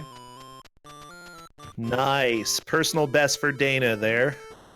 Let's see if he can get through this section. Perfect. I'm not sure how much of a change that is, but that's pretty significant for Dana. Okay, just don't fall through any platforms, Dana. Well, the other platforms there. The other problem with like riding these platforms too long is a lot of them don't sync with each other, and they can desync with each other if you stay on them for too long. Oh my gosh, I think this is a lead for Dana. It is. Which would mean that in both of the stages he has tried, he has managed to move into the lead. We do need to see how Church and Sarge is able to do, though. But that... Oh, no! Yeah, those two platforms were desyncing. That looks like a really hard jump if you don't do it immediately. So, every once in a while, you have a game that is bad, but the people love, and then you have a game that Corndan gives. And unfortunately, this is a Corndan game. I don't know what you're talking about. I give out good games. I'm gonna say, well, Prince Valiant is a good game. I don't know about this. Police Quest 3 was a good game. Okay, yeah, Police but Quest that 3 was... is a good game. I can confirm that. But Well, that was... We made them play it to find all the failures. Oh, Yeah. That's a good way. I like it. Yeah, we were counting the different failures that they got for that match. It was a blast. And look, Yeah, that sounds I really have fun. I have given out the most infamous game in Kusogrande. Right, in Franco. Yeah, but that's not a good game. But you can't tell me that Franco wasn't fun. It was fun. It was not a good game. I don't think I would have enjoyed playing it. But I loved watching it. I actually rather enjoyed playing it. It's just not good. No! Dana! The thing is, Dana doubts himself sometimes when he makes these jumps, and you just gotta commit. Yeah, and I never gave out two. Oh my gosh. Okay, you be quiet. Those are fighting words. And we realized that Tubin was unplayable. Well, it played, right? It just randomly put you in places. Yeah, I did not enjoy the random wrong warps or the soft locks, considering that we had multiple of both in the first 5 minutes. Yeah, it just wasn't gonna happen. Anyways, back to the actual game, the present, the here and now, Corndan, and your mistakes. Both players are still trying to make as much progress as they can here.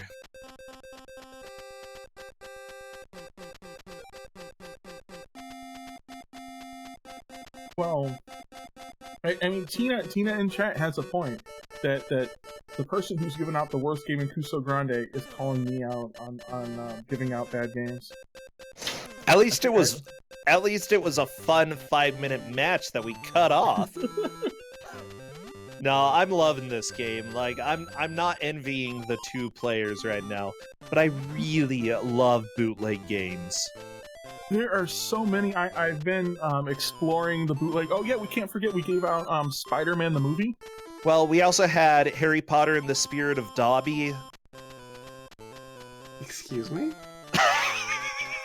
Yeah. Dragon Dark actually ended up running that one. I assume that's a bootleg Harry Potter game? It is a bootleg Harry Potter game. Yeah. There's a bootleg Lord of the Rings game that I've been going through. I mean, real Lord of the Rings games are essentially bootleg as well. So the game that I so full disclosure, I was playing a game. When I travel, I take my GBA with me and I play bad GBA games. It's a good way to explore the library, and there's a lot of bad GBA games. Yeah. Right now, most of them are not Kusogrande worthy because they're kind of mediocre at best. Yeah. But I have run into real games that I may use later, right? So I won't mention them here. Where I actually had to check and see if it was a real game, or I somehow downloaded the bootleg. Yeah. I mean, hold on. I will message you with it. I'm very curious, but I'll go ahead and take a look later. The thing is, there are some bootlegs that are actually better than some licensed games. This isn't one of them. This is not one of them. The one that is, though, that I'm actually amazed by is Disney's Aladdin for the NES. The bootleg is a way better game than the official game. I've played 3 different bootlegs of that, so I'm not sure. It depends on the bootleg you're talking about.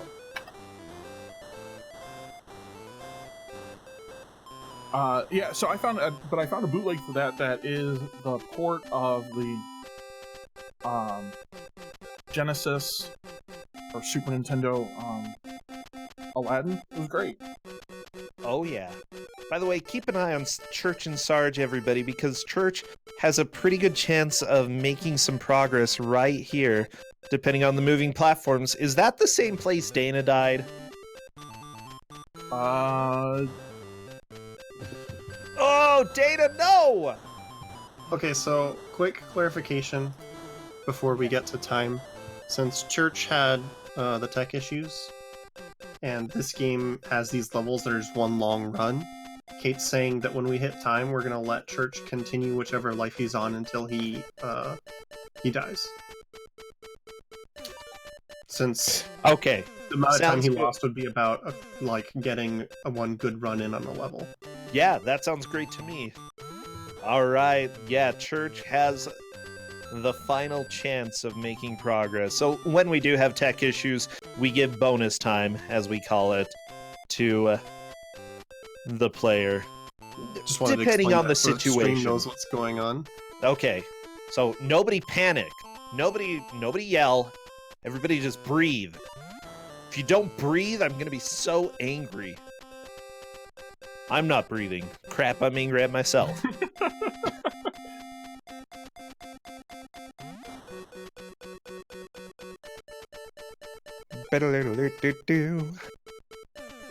Oh my gosh, this music is not okay.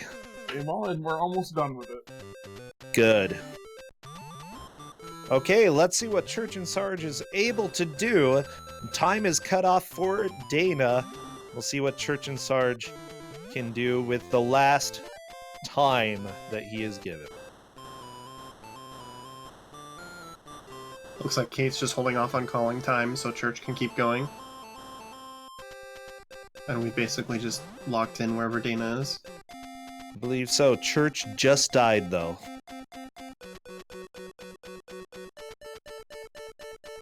It looks like the match has been called. Church taking a death after time, finishing up that life. Good attempt, but unfortunately not enough to move past Dana, the unstoppable, when it comes to whatever that title screen was. Was that Mega Man shooting Yoshi's face? I think it was. I'm really not sure. Oh, but yeah, congratulations, Dana. Church and Sarge lost, but he's probably happy that he's out of the tournament at this point.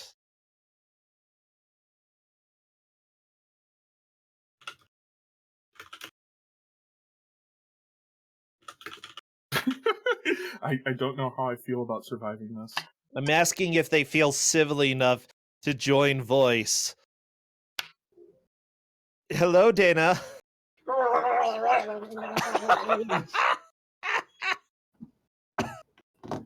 Oh my gosh. I am beyond words here. Uh-oh. Dana, you've given me a lot of bad games to play, but I don't think you deserved this one. Look, when I give people games that are lighthearted, cheeky, and fun shenanigans. So, I want to be clear. I don't think you deserve to have to play this game. You deserve the win. Wait, Dana, I'm gonna... Just a sec, keep talking, because I'm gonna call you out on this. Broken to the... I'm pretty sure this is not possible to complete. I don't know, it might be. I think if it wasn't for the fact that it's completely counterintuitive and, you know, killing any enemy is going to softlock you, it'd be a fun game, kind of. It'd still be kind of bad, but it'd be playable. I think it would still be a step better if the platforms were consistent on letting you land on them as well. Yeah, that was really killer for this bootleg. I do think I actually could have beaten the first stage, because I think I was getting kind of far. You felt like you were close, yeah. I think so. You made some pretty strong progress in there. But I'm going to call you out, Dana, because you said you've never given bad games. First, Gold of the Aztecs. Second, Who Framed Roger Rabbit? The Commodore 64 one. What else? All totally completable games that are not broken. Scooby and Scrappy Doo. You gave away a Scrappy Doo game, Dana. Yes, but was it a buggy mess? It was Scrappy Doo. Okay, it's worse than a buggy mess. Well, Church and Sarge, you represented GDQ strongly. Unfortunately, you are out of the tournament. Dana is also representing GDQ here. I'm representing like 3 or 4 different groups, I think. Dana is representing them all. Yeah, Dana is every man's player. So, I see somebody saying in chat that my death for jumping for the health bubble. Yeah, I felt really bad about that one afterwards. I was like, I should have just kept going. Yeah. It happens. So, Church and Sarge, this is your first time really... Wait, you played during the very original Kusogrande, right? I thought that was true. It was Tuso. You played during the second. So you had a little bit of a breather. We've sort of gotten a very different style of game these days. What are your thoughts about how the tournament went for you? The tournament went well until this game. I enjoyed it. I think it was...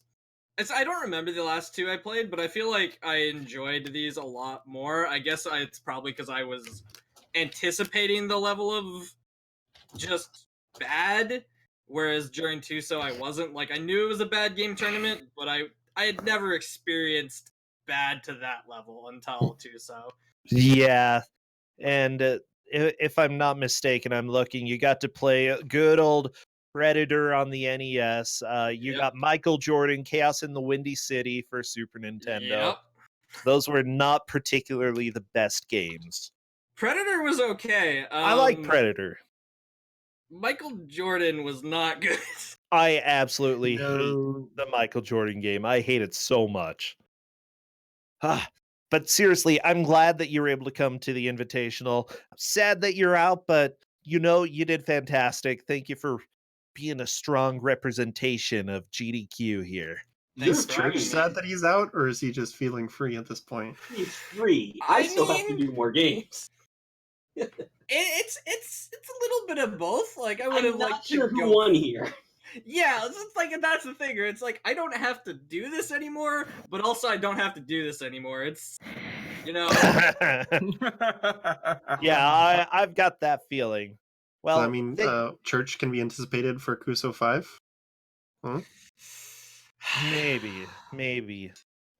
By the way, we do have a full tournament going on right now with about 170 people.